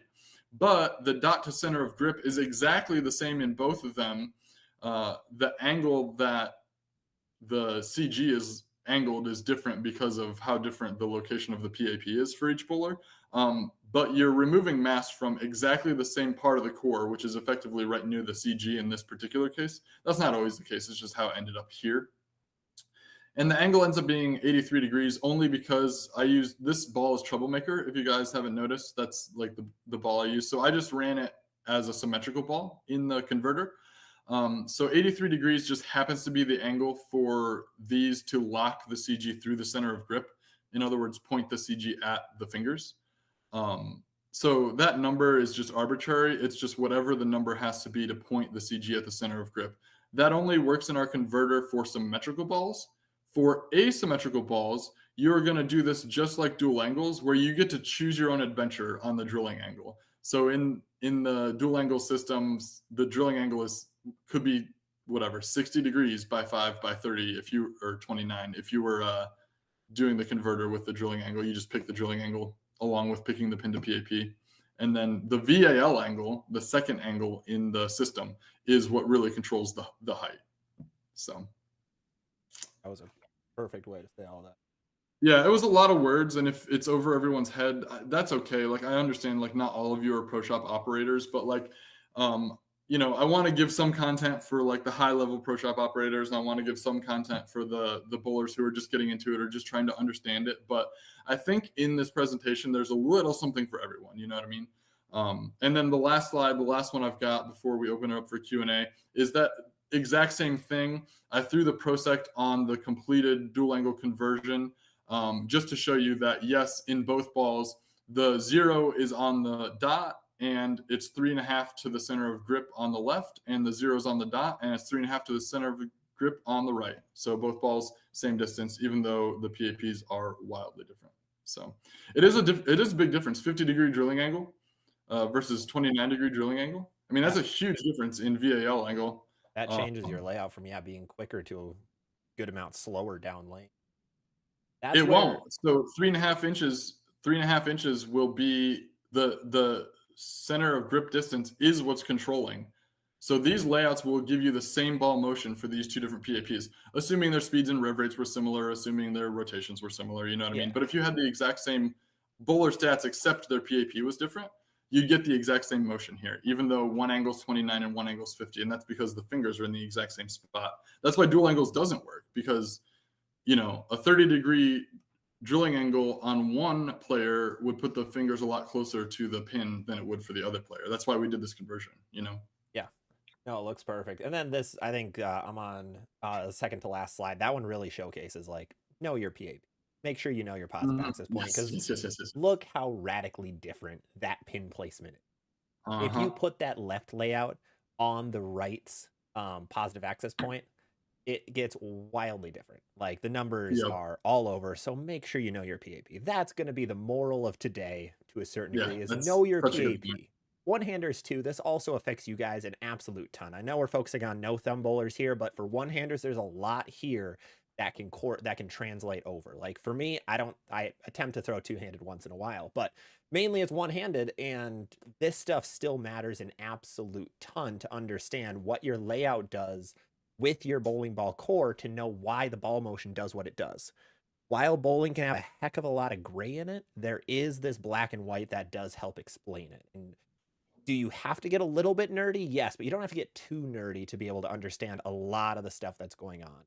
Mhm. I also need to stop because Josh Getty just dropped 10 gifted subs on YouTube. Josh, thank you so much, man. Really appreciate it. Great to see you. Hope Pit's going well.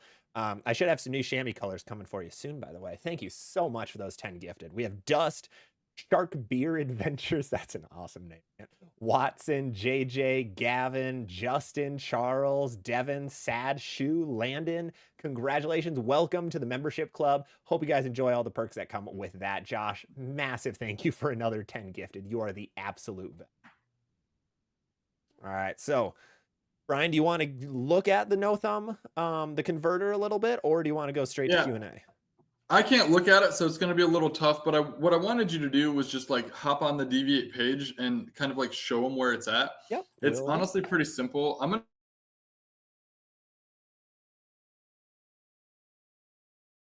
He left the meeting. Let's see if he notices. All right. Unfortunately, Brian accidentally left the meeting. But what we are going to do is get the homepage of Deviate up. Let's see. I'm trying to wait for him to see if he joins. But let's switch over the screen. There he is. Welcome back. I don't know why I just switched tabs and Google Meet was like, nope. So we're back. Nah, you meant you wanted to leave. Yeah, yeah. Let's go right Yeah, so all I here. wanted to do here, maybe I was gonna maybe spend a little time with inputs on the converter, but I think with our setup, it's gonna be a little too tough. But I think if we just went to deviatebowling.com, we can check out what the no thumb resources menu looks like. You know what I Yeah. mean? So what you'll do, deviatebowling.com. Luckily, all the Brunswick brands have super simple URLs, nothing too crazy. Yeah. So deviatebowling.com, products, no thumb resources. There's also a lot of other cool things on here. There's a ball maintenance, gripping products. Some of you might not check out ball websites all that much, but there's a lot of really good products here. Also a merch side. But going over to no thumb resources, then we have fastest growing, most exciting category. We got a lot of talk. A lot of the stuff that Brian mentioned is also right here. So you don't have to go home today with the PowerPoint, because you have all the stuff you need on the Deviate website. Totally. So yeah, that's actually what I wanted to run by. At the bottom of this page in particular, there's like a video series, and it kind of encapsulates what we talked about. It was mostly talking about the Troublemaker when it first came out, but all of the nuances of the design intent and the reason why we're doing no thumb cores and stuff is captured in this like video series. I think it's like a 7-series video series. Yep. But above that is what I really want to draw your attention to, because there are a lot of downloadable, like clickable, downloadable little box guys here. The first one is the converter tool that we were just talking about. It opens in a spreadsheet. It works best with like the actual Microsoft, like whatever Excel, but it does pretty well on every spreadsheet thing that you can open. I mean, like Google Sheets has one. There are generic ones out there. It does okay. Sometimes the formatting is a little funny on some of the generic ones. And if you have any issues running it or working with it, feel free to reach out to me personally. If I can't fix it, then Aaron, our other core design engineer, he's kind of the whiz about it. He might be able to find a method to get you up and going. But if you run it in Microsoft Excel, you should have zero problems. That's kind of what it's built for. It does, and if it helps, I am currently in Sheets showing it right now, so it does also work on that. Yeah, so I don't know what color your boxes are. Oh, they're the right color. They're the yellow, the black. Are they like yellow and white or something? Yeah, yellow and white.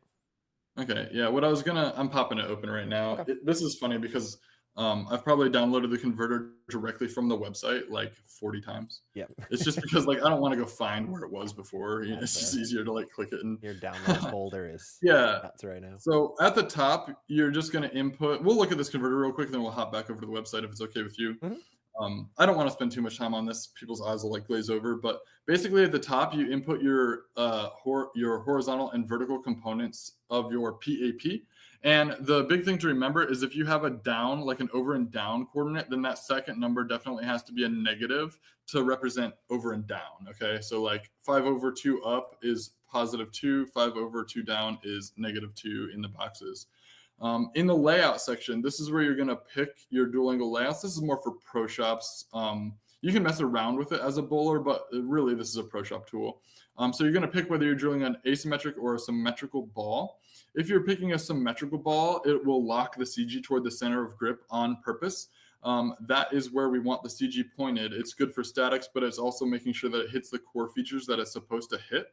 So that's why the drilling angle gets blacked out if you pick symmetrical. And then for asymmetrical, you just get to pick your own drilling angle, just like you would in dual angles. So we'll say 60 here. Pin to PAP is your favorite pin to PAP position for a benchmark. We don't mess with it as much in no thumb bowling stuff. We like to pick a nice safe pin to PAP range, like 4.5 if you are a little speed dominant, 5 if you're a little rev dominant, has been a really safe place for pin to PAP positions for most bowlers. But you can still play around with them the same way you do in normal dual angles. Pick whatever pin to PAP you want on the ball. And the last thing is going to be this thing that's new. It's the only thing that's really changed in our system. Instead of picking a VAL angle for the layout, you're just going to pick from the drop-down menu your center of grip distance. So the 2.5, 3.5 ranges are going to be your benchmark range. Obviously, less is going to be weaker ball motion, and more is going to be stronger ball motion. And we kind of recommend that you stay away from the extremes unless you're looking for a case-specific situation, or if you're like on one end or the other of the speed or rev spectrum. Like if you're a rev dominant bowler, you could probably get away with an inch or inch and a half dot to center of grip distance. If you're a speed dominant bowler, that thing is going to be a spare ball. You don't want to do that. So yeah, we'll just pick something random like 60 by 5 by 3.5. And those last two are in inches. And then at the bottom, it just kind of translates down everything for you. So at the bottom, dual angles is 60 by 5 by 50. In this case, I have 5 by 2 up there. I don't know if your screen's showing the same thing. Yeah, I went 5 by -2 to add some. Okay, so yeah, I'll just update it. I mean, that's how fast it is to fix this. So now ours match. Mine's 60 by 5 by 29. So yeah, and then the things in the middle, I tend to glaze over. If you want to really get in the weeds about it, it's just basically like you're drawing a triangle on the surface of the ball where you have a horizontal PAP component, a vertical PAP component, and then that last number is just the COG to PAP. It finishes that triangle. It's just basically a straight line from your PAP back to the center of grip or back to your fingers. So that little triangle that you've created there, that's what that first white box is. It's just a distance in inches. And in this case, with 5/-2, it takes a 5.25 inch line to connect the PAP back to the center of grip. And the second white box in the middle here is just a check to make sure that your numbers that you picked are long enough to connect to each other on the surface of the bowling ball. Basically, the second white box has to be bigger than the first white box. If it's not, the spreadsheet is mad at you. Um, 2LS has the same error issues. The only difference is you don't know they don't connect until you draw them on the surface of the ball and you realize, oh, damn, my lines aren't long enough. I have to pick different lines. And then you have to redraw your arcs and stuff. So this is just a way before you even draw lines on the ball to be sure that your layout is valid and possible. So that's what those middle two white boxes are. Nothing to really worry about as a bowler. As a pro shop, they might be important to you. They might not be. So I actually hit that yesterday with 2LS, like not trying to like, yay, this system's like amazing just because Brian's here, but I 100% was doing a 2LS ball, and I got to finished a lot of it. I was like, wait a minute, these arcs didn't even get remotely close, and had to, yeah, wipe the whole ball down and run it back. yeah, Backup is your friend in those situations. it happens way more if you have a extremely long PAP. Like if you're like 6 over and 3 down or something like that, it takes two pretty big numbers from the pin to PAP and the dot to PAP, or the dot to center of grip rather, to make that connect, right? Because you've made like a pretty big triangle, so you just need two big numbers. So that's the biggest issue that happens. And the other thing that happens with 2LS, if you have a short PAP, like your PAP is pretty close to your fingers, like it's like 3 over 1 up or something like that, then it's pretty easy to pick a pin distance that's like way off in the weeds, and it's like way past your VAL angle. If the pin gets, I say pin, but it dot, I use them interchangeably. Just understand pin equal dot. On the dot balls it's dot, on the pin balls it's pin.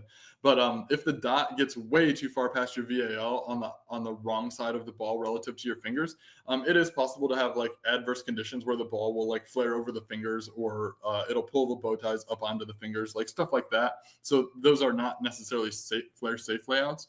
2LS, they removed the VAL line out of the system. It's just a system of arcs.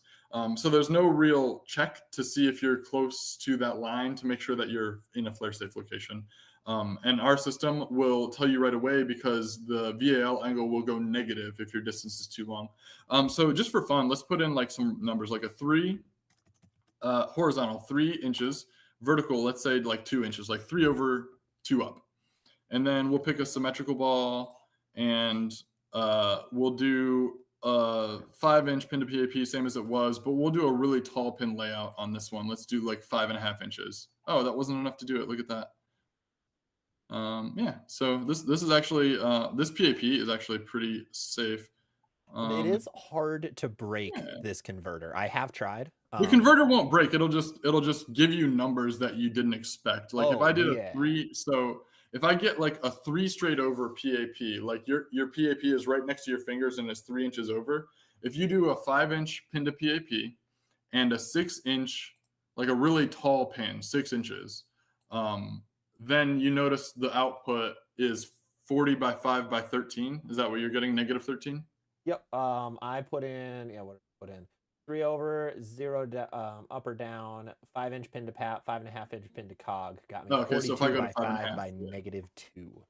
Yeah, so that -2 is kind of a warning to you, like, let's change this layout a little bit. And it's super easy to fix. You can go up to 4.5 inches, and all of a sudden we have a positive VAL angle again. It's 19 now when I went to 4.5 inches, and it's like, oh, that was an easy fix. We just want to make sure that the pin is like in a flare safe range on the correct side of the PAP to make sure the ball's flaring in the right direction. The opposite problem that you have, and this is the last thing I'll do with this because I know people don't care that much about layouts, but the last thing I'll do with this, and we'll get into Q&A, or we'll look at the website a little bit, is if you have a couple short distances, but your PAP is long. So if you have like a 6 over PAP, a 2 down PAP, -2. I just picked symmetrical again to keep it simple. If your pin to PAP is 3 inches and your pin to center of grip distance is like 2.5 inches, something short, you physically cannot draw that on the ball. It's kind of impossible. And at the bottom, you just get a number error. So you can see in that middle set of boxes, the white boxes, 5.5 inches is our layout sum. That ended up being less than our COG to PAP distance, that little straight line distance that connects them. So R2 on the well, to use a math term, on the hypotenuse of the triangle, the two distances that we chose, they're too short to connect each other to make one nice long line. But if we pick a longer pin to PAP, like 4 inches or something, all of a sudden, even though the numbers are crazy in the dual angles, it is technically a valid layout that you can put on the ball then, you know. My favorite layout is 140-degree drilling angle. God, I love Well, and that I'll tell you layout. what, you laugh at that because in 2LS they use theoretical mass bias as their second number, right? Yep. So they'll use anything from like 2.5 to whatever 6 3/4 as their second number theoretical mass bias. But on the symmetrical balls, the PSA is always going to spin on the line from the dot through the fingers, and it's going to be something like 6 inches. It's not going to be like 6 3/4, but it's going to be like somewhere on that line, like through the fingers in a direction. So we're pointing the CG right through the fingers, so the PSA will actually be on that line. That's 140 degrees from the pin on this ball. So even though the number looks insane, if you draw it on the ball, it will be completely fine and it won't do anything crazy. The numbers are daunting, but they just are what they are to make the layout connect, you know. Now on an asymmetrical ball, you absolutely do not want to do that because the PSA will affect where the ball, how fast it revs up. 140-degree drilling angle on an asymmetrical ball, it'll take a long time to rev up. But Got a mass with a bias standard, on your first flare line. Sounds yeah, that's what it would do pretty much. Yep. Yep. Yeah, so that's it for the converter. It's just a nice handy tool for pro shops and bowlers with a higher level of knowledge, a little bit trying to learn layouts or have a high level of knowledge of layouts. They can toy around with it too, and they can come to their shop with recommendations, and they can talk about it. So it's bowlers, high level players and pro shops can both appreciate it. And the other boxes, I'm flipping over to the Deviate website. The other boxes are post drill numbers. All the numbers that I showed you on Heckler are posted on the website after drilling. And I have a chart. I think it's the last of the 3 boxes. So there's a chart with all those no thumb resource numbers that you can download. It's just a PDF. super nice to have, actually. Yeah, 3 columns. And it looks crazy, but if you just focus on one ball, for example, like troublemakers in the middle. So if you just look at the troublemaker, you're just looking at the second column. You can ignore the other 2 columns. It has your estimated post-drilled numbers for every dot to center of grip distance, right? So undrilled, the Heckler is 0.45. And just as a random example, we'll go down to the middle of the chart. At 3.5 inches dot to center of grip, your after drilling numbers are going to be 2503, 047, 011. So that's RG, total diff, intermediate diff. Yeah. So yeah, all 3 of the no thumb cores are listed there, and we will add and subtract from this chart as balls come in and out of the lineup. So it'll always be updated. And then the other thing, we don't need to look at it, but the other things that are up there, the handy PDF that is the dot to center of grip distance guide for pro shops that can just you can just download and print, or you can download, keep it on your PC in the same like folder as your Excel converter spreadsheet. The dot to center of grip reference guide, so you can like quickly look and see like, oh, that's what pin to PAP, or excuse me, that's what dot to COG distance I need to be using for weak or for strong. Like if you can't remember off the top of your head, a summary of everything I've been babbling about for an hour straight is basically on a PDF, neat and tidy for you to print for your pro shop or for you as a no thumb bowler. So yeah, that's the no thumb resources. I think this is a really good one too for a lot of people who ask, like, does this layout work? That's one of the most common questions I get, and I guarantee you guys, whoever handles a lot of your emails, probably gets that question a ton. I just bought this ball. What layout should I put on it? This is a good guide to show, like, what do you want that ball to do? Like, are you somebody who wants that controlled ball motion? You just don't want a ball to be too angular off the spot. Well, the 1.5 inch pin says controlling ball motion for rev dominant players, lighter oil, higher friction. Boom, there you go. And it's only, I mean, like, I should make sure that we point this out. Like, the dot to center of grip distance is only one component of the layout. It still allows the pro shops to have the freedom to pick the pin to PAP distance, on an asymmetrical ball, they're still picking the drilling angle like they would with standard dual angle layouts. So all of those do work in conjunction. The primary driver of the ball motion is going to be that dot to center of grip distance, which is why we spend so much time and focus on it, and why there's like resources specifically for it. But the pro shops can still pick a pin to PAP for that bowler. We recommend just keeping in the benchmark range unless you're trying to do something very specific for like a heavy or light pattern, or if the bowler is very specific, like very specifically rev dominant or speed dominant. But like, it still allows the pro shop freedom to pick the drilling angle. The drilling angle on an asymmetrical ball is going to choose how fast it revs up. So all those can work in conjunction, but it is the primary component of the system. And, yeah. Perfect. Awesome. And there is one more thing I wanted to point out quick on the DV8 website for a lot of our no thumb bowlers, our ones who use our thumbs. There is video number 7 on their guide, thumb in performance for a lot of these bowling balls, because even though all of these balls are designed for no thumb bowlers, they still can be thrown by a one-hander. It's okay to be able to throw it with your thumb in. There's no rules against it. I own a dark side myself, and it rolls good for me. So you're a-okay, and this shows like proof that it's not like the ball is going to roll awful just because it was designed for a no thumb bowl. Like, it's kind of the flip-flop of like all cores in the past that were designed with thumbs in mind, and that hole being taken out of the core, those are still fine for two-handers. There's no problems. Well put, well put. If we want to get a little technical and nerdy about it for a second, so like with the no thumb bowlers, there's obviously, they're just removing one set of mass from this core, right? So like this is just a more general, this can be used as a more general example, but like if you're drilling near the pin, you're always drilling near the pin. Like, you're not drilling near the pin and this thumb is in some random location, right? But with thumb in bowlers that are using the cores that are designed for this, they kind of cancel each other. Like for thumb in bowlers, this would be a weak layout, or for no thumb bowlers, this would be a weak layout drilling near the pin. But when you drill a pin up layout for a thumb in bowler, fingers go into the top, drive the diff down, shorten the core. But thumb also goes to the side, drives the diff up, narrows up the core. So they've kind of like net canceled each other. Like, this is where you drill for weak, this is where you drill for strong. So when you're doing them both together, they kind of, like I said, cancel each other. You get a little more intermediate diff after drilling, but the total diff is going to be kind of a little higher, but in the same range that it originally was. So the range of after drilling numbers for thumb in players isn't going to be as great, but it's going to be characteristically very similar to a core that wasn't designed like this at all. Like, you're still hitting the mass with 2 points of contact, the fingers and the thumb. So the range of differences that you get isn't quite so extreme. Yeah. Perfect way to put it.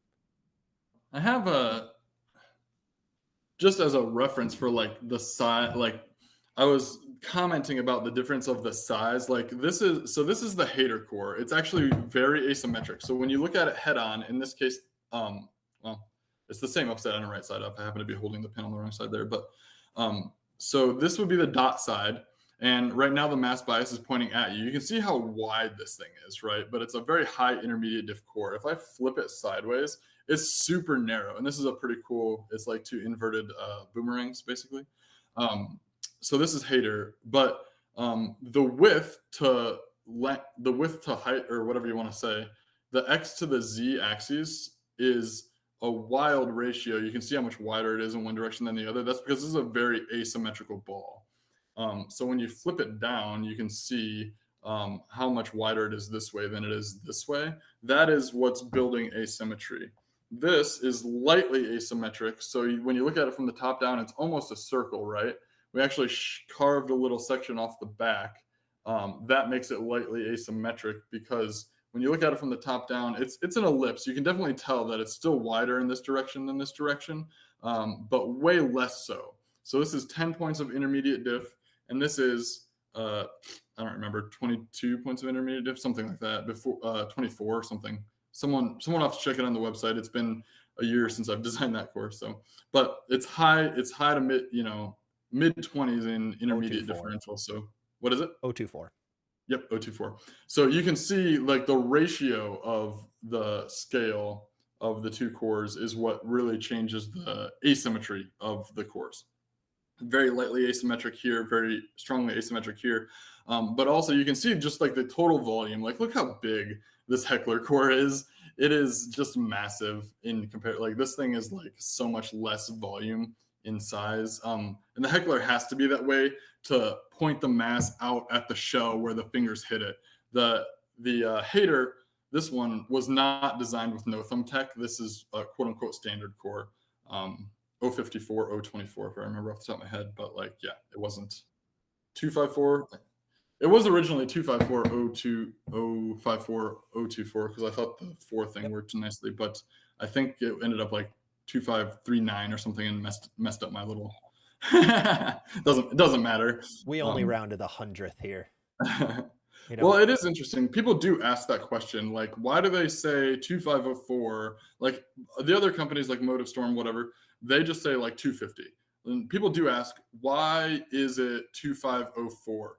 And the answer is actually like the math equation for differential and for intermediate differential is just RG max minus RG min. So like if you do like 255 is the max and 250 is the min, then the difference is 55, right? That's the total differential, 055. And if you have a max that's the same, 2.555 or whatever, and you have 2504 instead of 2500, then the difference is 051, not 055. So that total differential, 051, is lower by 4 points than it is in the ball that's 250, because it's just the difference in the RGs, right? RG max minus RG min is total differential. RG max minus RG intermediate is intermediate differential. So like when they publish 250, you don't know if it's 2505, if it's 2501, so like you can't really back calculate what the RG values are. They don't give you the third decimal. You know what I'm saying? Yeah. Yeah. So people have asked in the past. I think Luke Rosedale says like that's getting very granular or whatever. And like, yeah, it is, but it's like it's the only way the math works. I can't believe he would say a phrase that it's too granular. That doesn't sound like Yeah. I mean, he was being offhanded, like you know how he jokes yeah. and stuff. Like he's fun, but yeah, he wasn't like mad. He was just kind of like that's specific. And in terms of motion, like 2504 to 250, that makes no difference. But in terms of the calculation for the differential, you just mathematically need to know that third decimal to make the calculation for differential. Yeah, you won't see it. Like it probably takes 2 to 3 points of RG difference to see a difference in how the core revs up. Like you won't see a difference between 250 and 2504, but you will see a difference between maybe like 250 and 252, right? Something like that. Yep. Yeah. All right. Well, with that, we are going to transfer over to a full Q&A. We covered a heck of a lot on no thumb tech and a lot of other stuff in there in the last hour and a half. We've got about 20-ish minutes left, so we're going to open up full Q&A. You guys can pick Brian's brain as much as you want, talk about his history, talk about his middle school and high school days if you want. Whatever you guys want to get into, we will get into. We do have the brand new bowling balls that came out, so while we wait for a couple of questions to come in, you want to talk about the new Zero Mercies? Those are right now the talk of the town. Everybody and their mother has pretty much done a review on it. Like people are coming out of the woodworks doing reviews on those balls. And I know even at the Brunswick seminar I was at, those were the big hit. The Zero Mercies were by far the these ones are pretty legit. So, yeah, every once in a while you hit on a core cover combination that just like blows you away, and we make like 55 or so like loosely ballpark 55 performance products a year or something like that.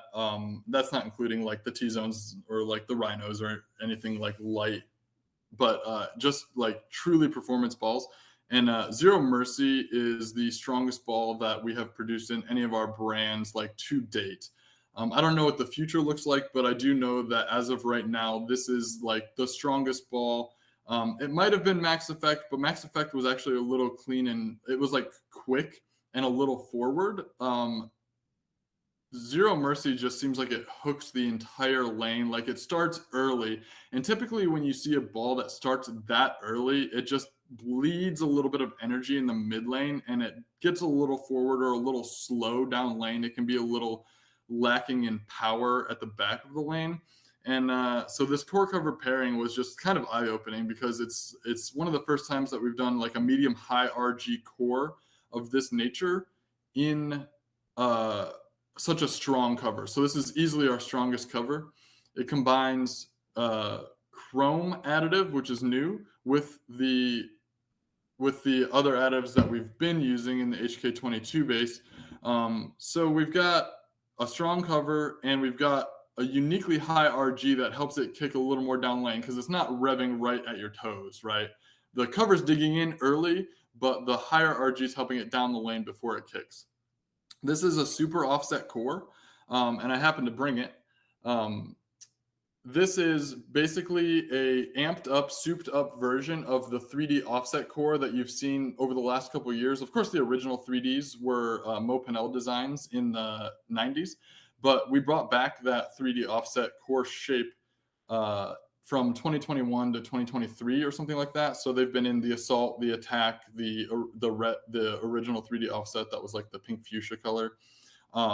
And so this is a juiced version of that, much bigger. I didn't bring the little one for comparison, the original 3D offset, but this is 20 intermediate differential, which is 2.5 times the original 3D offset from a couple of years ago. And you can see just the core features are very aggressive. You know, the caps at the top and the bottom are generating a lot of torque.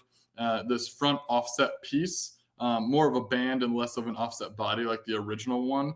We stuck it out there a little further to give it a little more momentum, you know, make a little more momentum arm out of it. And it's panned out. You know, you can see it in the ball reviews. There have been a lot of web reviewers that have been talking about it, and there's not a lot to say other than holy crap, you know. I'm trying to think. CTD, Ron just kept laughing. He kept moving right for a left-handed bowler, kept trying to send it, and it kept overhooking. So, you know, he was sliding in line with the gutter cap. And for a lefty, I mean, they were joking about his nose bleeding. You know, he wasn't very serious in that ball review because it was just like, this isn't even close to anything we've tested before. So Yeah, no, that's kind of the big problem with asymmetrical, like super strong asyms. I know since I've been starting, probably like 5, 6, 7 years ago, I always noticed that those super strong asyms would just kind of puke out. And I'm in the Midwest, Minnesota. We don't have new lane panels almost anywhere in the state. They're all no. very aged, especially when I was in small town Minnesota. So those big asyms would burn up at your toes and they just wouldn't have anything. And that was one of the big, that's like, for me, for the channel, that's what I use to kind of determine how good is an asymmetrical solid is. Yeah. Does it just rev out, roll forward, and it's really just what I call unusable asym solid, where the Zero Mercy, while it hooks miles and miles, and we're going to see a lot of it on the PBA Tour when they probably bump up the mills by another 4 this year, whatever they'll do. But even outside of that, like this ball still looks, it still isn't rolling out. You just have it's to massive hook, but it's usable hook. So if you're like a speed dominant player, you're going to be happy that it slows down in the mid lane enough for you to change direction. If you're a rev dominant player, well, you might not need to apply, but you could always do like a pin down layout or a long pin to PAP layout, something that controls the motion with the layout. But you can still take advantage of the core strength if you put the right layout on it as a rev dominant bowler. But like, yeah, most of the time, higher rev players or even match players would say like, well, I don't have the volume for this. But the way this thing, it kind of, I don't want to say it arcs because it's a little more direct than that, but it definitely like it starts early, and for as early as it starts, it's pleasantly surprising how well it continues down lane. So continues to hook, and that's a big thing we see with our competitors where like they have strong early equipment. You know, they can go toe to toe maybe in total hook or something like that, but when they get to the pins, they don't go through them quite the right way from once your launch angles are open far enough. If you send them right into friction from moderate launch angles, I think they do well enough. But the competing brands, when you really dig into the oil, you really send it, they might have enough energy to make the corner and get back, but they tend to get forward, rolly, not really going through the pins right.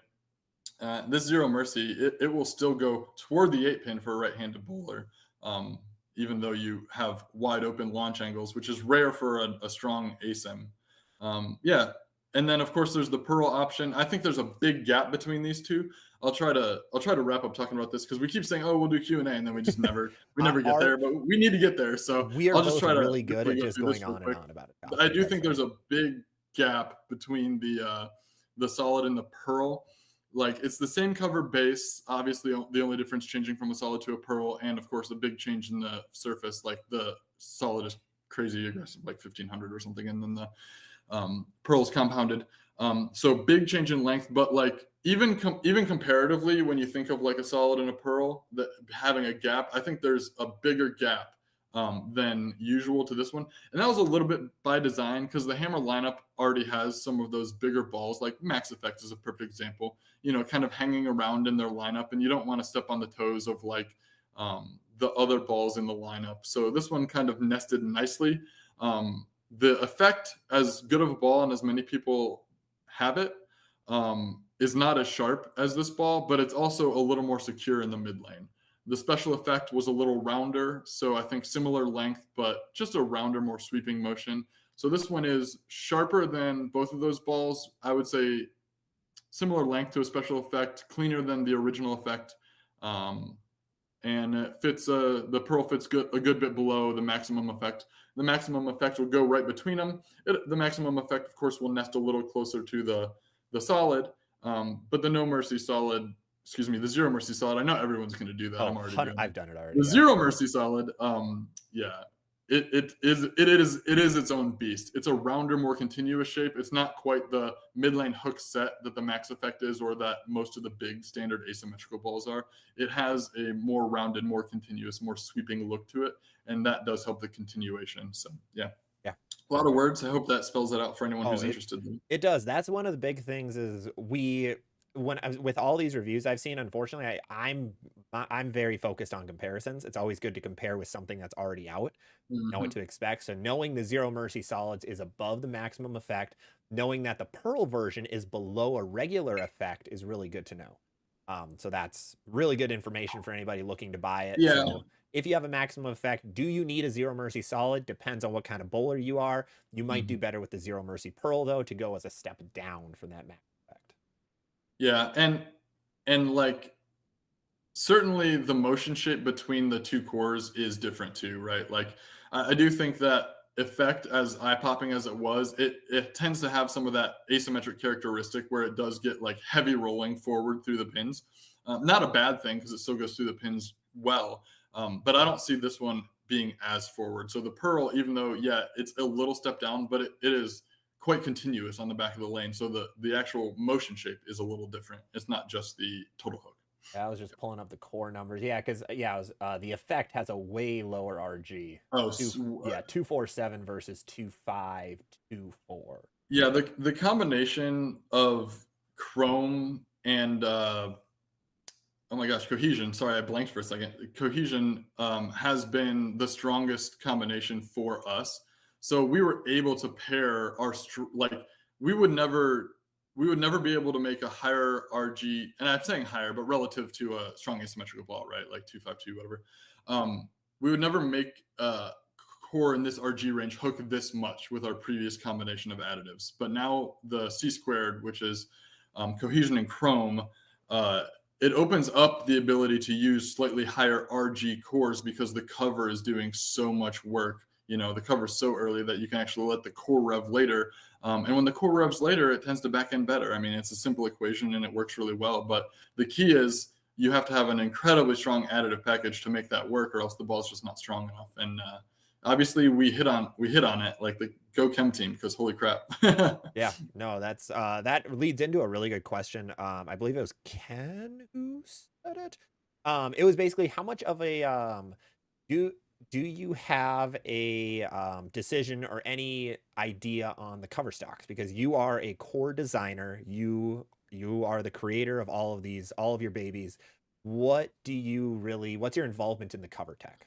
Yeah, so like I watch almost all of the testing, not all of the testing because I would never get any work done. We have a really good crew of guys who are doing the testing. Um, but basically, they pour a series of covers around the test balls, and it'll be a combination of colors and a combination of different chemistries. Sometimes we have a very specific target and the cover test is a little smaller, and sometimes we're just hunting for something in a range, but we don't exactly know where we want it to fall specifically, and if something's magically better by doing like a more specific chemistry test, then we'll go in that direction. In terms of what chemistry gets put around them, I have like no real bearing on. The chemists and the product specialists get to pick those like as they're poured. But then as we watch the testing, of course, I'll give my input and feedback about what one does over another and whatever. A lot of times we all have the same opinion. It makes it easy. Every once in a while, you'll have a difference of opinion. And it's just kind of the sum of all of the feedback to pick the best direction.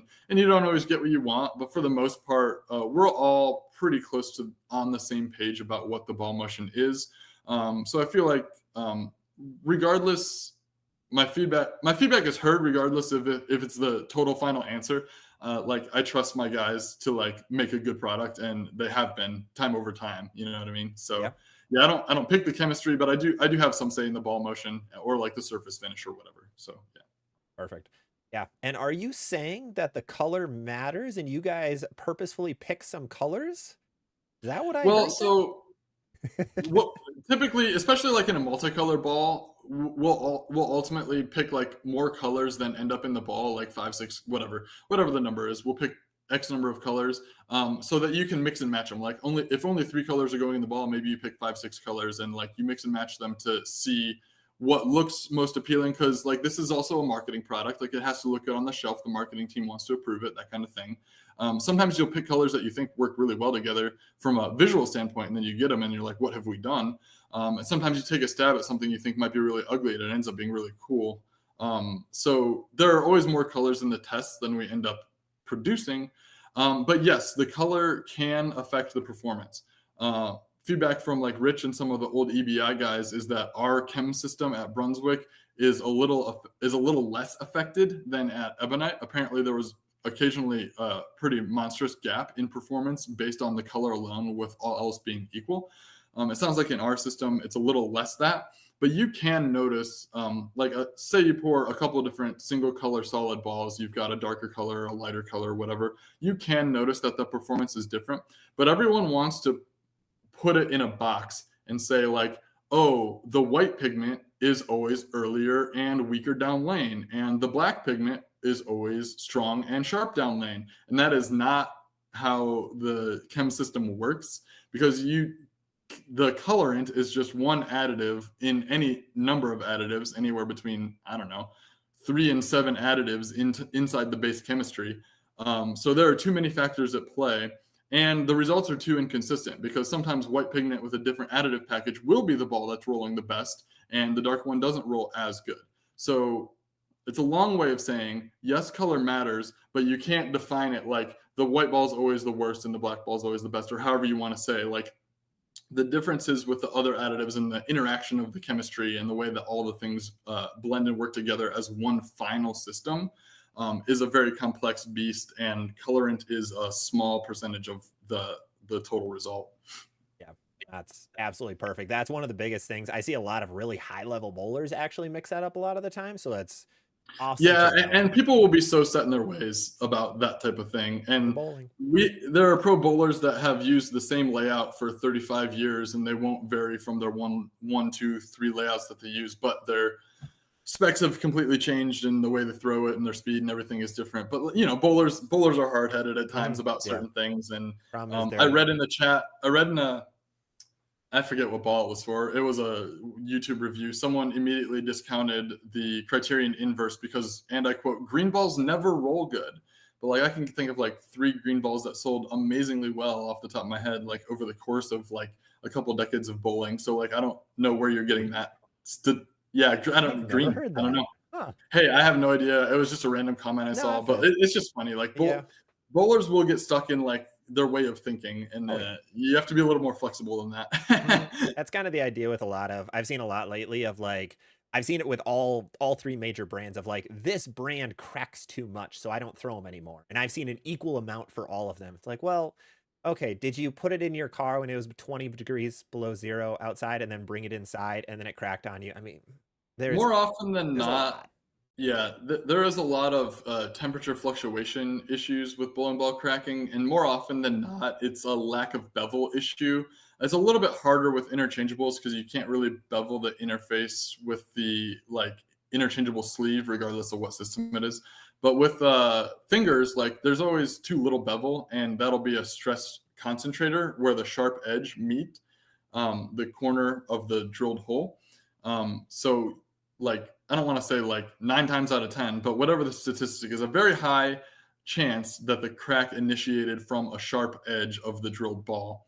And actually, Motive used to have issues with crack initiation in their little logos. They have those special logos that they cast, they don't engrave, right? Yep, correct. And they removed all the little words out of their logos because they had the same stressors that finger holes make, you know? So I had three nothing. balls be casualties from that. Actually, I had a friend who was a Motive staffer, so I had a Yeah. couple of extras, and Yeah, yeah. and like nothing against them. Funny thing, Nick Parr, who does all their ball testing, is actually my Tuesday league partner on my team. So like we have a good relationship. We're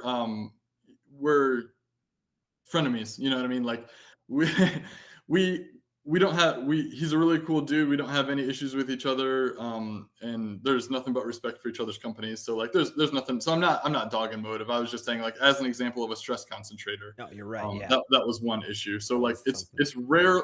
It's rarely like, oh, the chemistry they're making them. You know, people will say like we're manufacturing bowling balls that crack on purpose or something. Like it's usually like it's Just usually more of like that. you drilled a sharp edge into a spherical object, and that is the problem. Yeah, exactly. All right, it is 7:58 already, but I have one question because we spent about 20 minutes answering three whole questions there. Now, if you want to rapid fire a Mhm. couple, I'm good. I do a lot of Yep. talking, but if you want to Oh, do a man. couple, you know, Yeah, let's I want to hit this one for sure because Brandon Levitt's been here for a minute. Let's hear about Brian. Where'd you go to school? What'd you study? Do you bowl competitively? Yeah, what's your favorite food? What's your favorite oh my color? goodness. Nah, just the Okay. main ones. Yeah, where'd you go to school? What'd you study? How'd you get into core design? Yeah, so we'll start way at the start. My dad actually, well, my parents owned a bowling center in Vermilion, Ohio. My grandpa actually built it with a team of investors in like 1958 or something, and then like slowly bought them out. It was a family-run business forever. My dad ran it. He was an IPSIA pro shop operator. He was a silver certified level coach. He did our high school bowling, all that stuff. So I just grew up with a bowling center as my babysitter. You know, bowled on the high school team, average way better. I used to be a good bowler. I don't know what happened. You know, in high school, I averaged like 217 across like 8 houses or something stupid, and they were all different types of surfaces, mostly wood, a lot of some old panel synthetics, some brand new synthetics. Now in my single league that I bowl, I average like 2-0 something. Like it's an embarrassment. I fell off pretty hard, but I went to Ohio State. Graduated with a degree in material science engineering, which is like a fancy way of saying it's a little bit of mechanical engineering, a little bit of chemistry, but it's a fancy way of saying like a study of the way changing the chemistry of a product changes the macrostructure of it, or like the physical properties of it after it's made. Yeah, so very sciencey stuff. And I did take some extra design courses in SolidWorks, which is the program that we use at Brunswick. Use that in my first job as well. SolidWorks is just a CAD program that does 3D modeling. The easiest way to explain it is you draw two-dimensional shapes, like you draw a circle, and then you extrude it in a third dimension. That would be a cylinder. Or you revolve it. You know, take a circle and you revolve it. That becomes a sphere. So like that's how 3D CAD modeling works. I took courses outside of my material science curriculum to make sure that I was like up to speed on CAD modeling and stuff like that. My dad was a family friend of Mo Pinnell, who used to do, of course, he designed for Hammer, for Faball, for, I'm going to get kicked by Mikey Pinnell for not remembering all the companies that he designed for in the 90s. He was with Track for a little while. Then he did Mo Rich, and then he did Radical. So we were family friends of his. My dad did IPSIA clinics, pro shop clinics with Mo. That's how they got to know each other, like in the 90s. And then we stayed family friends, and I was asking him, because I was so interested in this type of stuff, about like what type of design programs do the bowling companies use, and he steered me towards SolidWorks. And then it was a bit of fate that I ended up at Brunswick, because I had interviewed for a position that was a little more like a like hybrid, like ball testing product manager position. It was a little less in the engineering spectrum. I wasn't the right fit for that job. They probably saw me bowl and they're like, "No, it's okay." but but I think they knew the merger with Ebonite was close to being on the horizon by that point, so they were kind of like, keep your phone close. We'll be in touch. And I was like, well, that is a nice way of letting me down. I thought it was a nice, like, thank you, but no thank you. But sure enough, 6 months later, they called me right after the acquisition of EBI. They needed more manpower in Muskegon because of how many more brands they just acquired. So I lucked out in that regard. Did a second follow-up interview there, and here I am. So happy to be here. Yeah, you started in what, 2021 then? I moved right before the pandemic from Ohio to Michigan. I was like renting this little place. The pandemic happened, and then also somehow my apartment flooded at like the same time. It was like a little rental. Luckily, it wasn't like a property I owned or anything, but like, yeah, it was like right on the river in Spring Lake, if anyone's familiar with the West Michigan landscape. So maybe like 15-20 minutes from Muskegon, where the job was. And yeah, I ended up living in the basement for a couple of days of this Airbnb renter lady's place, almost as a complete stranger. She felt so bad that her rental property flooded on me that she just like let me stay with her for a little while, and then I eventually landed a condo in Grand Rapids, and that's where I am. Yeah. Oh, you live in Grand Rapids. I was just there in May for their Memorial Day tournament. Yeah. This year I didn't go, but I usually go every year. I usually bowl one bad set and give up on it. I usually do the qualifiers and then don't do very well in the tournament. I don't buy back into it time over time, because I know I'm just going to get run over by the regional guys who are just so much better. Oh yeah, much more well practiced is really what it amounts to. Yeah, for my last squad, I crossed with Michael Davis. That was cool. It was like, oh yeah, you're really good at this game and making this look way easier than me. Cool. It was fun. But yeah, the qualifiers are great. That was awesome. I'm 1 for 1 on those guys. Yeah. Forget about the rest of the tournament. Yeah. What else? Any other questions? Yeah. We had one from Eric Hernandez. What's your favorite ball color combo? Let's go with ones that you've made. Any cores that your stuff is in? Because like you said, that is a marketing, and that's what a lot of people see. So like, what core have you made? And then they pick the colors. Like, yeah, the thing looks kind of dope. I actually really liked the recent 3D offset assault, like the cherry red, dark red combo. It was a hybrid. I believe it was a hybrid, and it was like light red, solid, dark red, pearl. Kind of a fireball looking thing. And actually it had nostalgic ties, because it reminded me a little bit of a katana assault from Radical. And the original katana and the katana assault, is it assault? Slash. Thank you. Yeah. Wow. There's been so many. Slash was the the slash. So I had the katana and the slash at the same time, and they were an amazing 1-2 punch for me. And I kind of had nostalgic feels when I saw that 3D offset. And not only that, but the 3D offset was a remake of the core that Mo Pinnell did in the 90s, which was the 3D offset. And I just told you guys that he was a family friend of ours. I was really close to him. For anyone that doesn't know, he passed during COVID because of COVID. So that was a little bit gut wrenching. But I'm kind of carrying on some of his like designs and legacy things. Like this super offset core really is an iteration of the 3D offset that I made the redesign for as well. So that has been like a really cool kind of like touching bowling thing in my life. So yeah, that one had a place in my heart. Yeah, absolutely. 2 more questions for you if you're good with it. One will be quick. Yeah, absolutely. Yeah, we'll start with a quick one. How many core designers are there at Brunswick? Yeah, so there are 3, but there are only 2 in-house. It's myself and it's Aaron Cook. And Aaron has been there a long time. Any legacy Brunswick ball that you've thrown, and he'll kick me for getting the year wrong, but it's been, I think, over 15 years at this point. He's been the primary core designer for Brunswick, Deviate, and Radical has its own core designer, Steve Freshour. And of course, Mo and Steve were collaborating with Radical when they moved over to Brunswick in 2013. I think Radical came over to Brunswick. So Phil, Mo, Steve Freshour. So there's a lot of resources in just that brand alone. So Steve is a contracted employee. He's not like an in-house designer. So he does all the design work for Radical and then sends it to us, and we do all of the stuff that's required of manufacturing to get that core built and everything like that. And of course, we do our checks for manufacturability, and we interface with Steve quite a lot on core design theory and techniques and things like that. And then Aaron does currently the Brunswick, Track, and Ebonite brands, and I do Hammer, Deviate, and Columbia 300 brands. But of course, we interface with all of our data, multiple weekly core meetings, and info sharing and stuff like that. So, but when it comes time to like put the rubber to the road and like actually do the work on designing the core, making it, modeling it, testing it, drilling CAD models, whatever that may be, we kind of separated them, and that gives the brands kind of a little bit of a different feel too.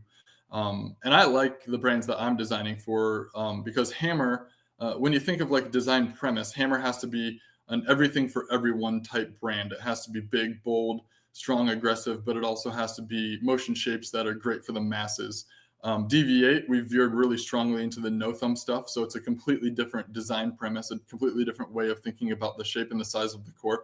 You can see in this last hour and a half or whatever it's been that I put a lot of thought into exactly how the drilled ball intersects the no thumb cores.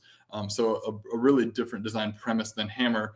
And Columbia is a throwback brand. It has its own premise where we're looking at how do we bring new technology into old core shapes and get motion shapes, resulting motion shapes that are still nostalgic, that still remind you of those old shapes and remind people of the reasons why they liked them so much when they were.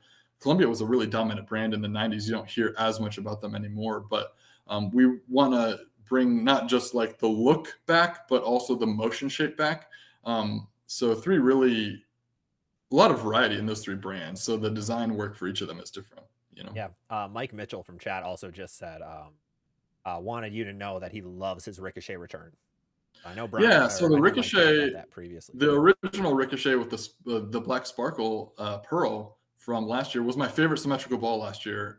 It was hard to get into early in a block for me because I'm a little speed dominant. Like I have a reasonably high rev rate, but I'm still a little speed dominant. And so I tended not to use that one until there was a little bit of breakdown. But once I could get into the Ricochet return, I couldn't throw anything better. The original Ricochet. So I actually just drilled a Ricochet return, and I haven't gotten into it. I've only had it in my bag for a week. Yeah. Let's go one more question so we're not holding you too long. Our friends over at JR Pro Shop, make sure you go check them out also.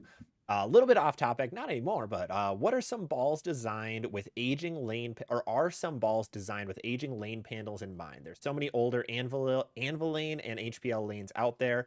Where the really strong cover stocks are almost Yeah, and luckily for us, with so many brands, well, first of all, shout out to JR Pro Shop in Canada. Barks and them, they do a really good job with their video series. So if you haven't checked out JR Pro Shop, not JR Raymond, that's a completely different story, but JR Pro Shop out of Canada, they have an amazing video series. I think in the summertime, they weren't doing quite as many videos this year, but I think they're back to it now, and hopefully you guys can check them out, support them as well, because I think they do a great job with their reviews. With our range of brands, we have pretty much all the bases covered. Obviously, at the very low end of your bag, some of the technology in the NU space is going to start rearing its head. Obviously, we haven't even gotten to talk about the NU 2.0, but that one is going to be a slightly stronger, more even version of the new blue. The new blue looked awfully close to the purple hammer at fresh surface, but as it lane shined quickly, and it got a little too long and whippy for most players' liking. But if you want a little more strength and a true urethane look with still a little oil absorption, NU 2.0 fills that space really well and works really well on worn lane panels because it's just such an even arcing motion. But the balls that stand out to me the most for that type of scenario are the tour style asymmetrical balls because you want it down the lane and off the end of the pattern, but you don't want it to be reading too early. And the tour style balls, like the Effect Tour and now the new Tour V1, like the Widow Tour V1, those two balls in particular, they have like half the differential of a Black Widow, for example, or a big effect ball, for example. So the flare spacing is way, way tighter for those balls, and they just go through the front of the lane so much easier. Even with a faster revving RG on the effect tour, like 2.47, it's like really low RG. It's still not too much in the front of the lane. It's still like late mid lane. And then Tour V1, 250 RG, still in the mid 30s in total differential, is even more down the lane because it's medium revving and still not flaring too much in the mid 30s. So that extra kick that the asymmetrical balls give you in the tour style range of differentials has been greatly helpful for combating some of the wet dry that you see on worn synthetics because it's not revving in the front of the lane, so it's not wasting energy, but it still has enough down lane to go through the pins well and carry. When you look at balls like a Scorpion low flare, for example, or any of those like tour style symmetrical balls, with the exception of Alert has been amazing, but some of those balls are just a little smooth and for their own good on worn synthetics because they don't chew if you miss out or whatever, they can get a little too long in the hook window. So the asym versions have been amazing and the Alert has been amazing, so that's another good option. That alert nuts. And I also heard my baby, the Scorpion low flare. So I'm happy. Yeah, Scorpion low flare is good, but it's also it is on the smooth, like the hook window is super long on that one. The Alert picks up and digs just a little more than that ball did. Yeah. Still have a low flare and an effect tour in box behind me, just in case for when that day comes and I have to hold a funeral. Yeah, those are my babies. But with that, we are already at 8:15. Brian, any final words from you before we head out?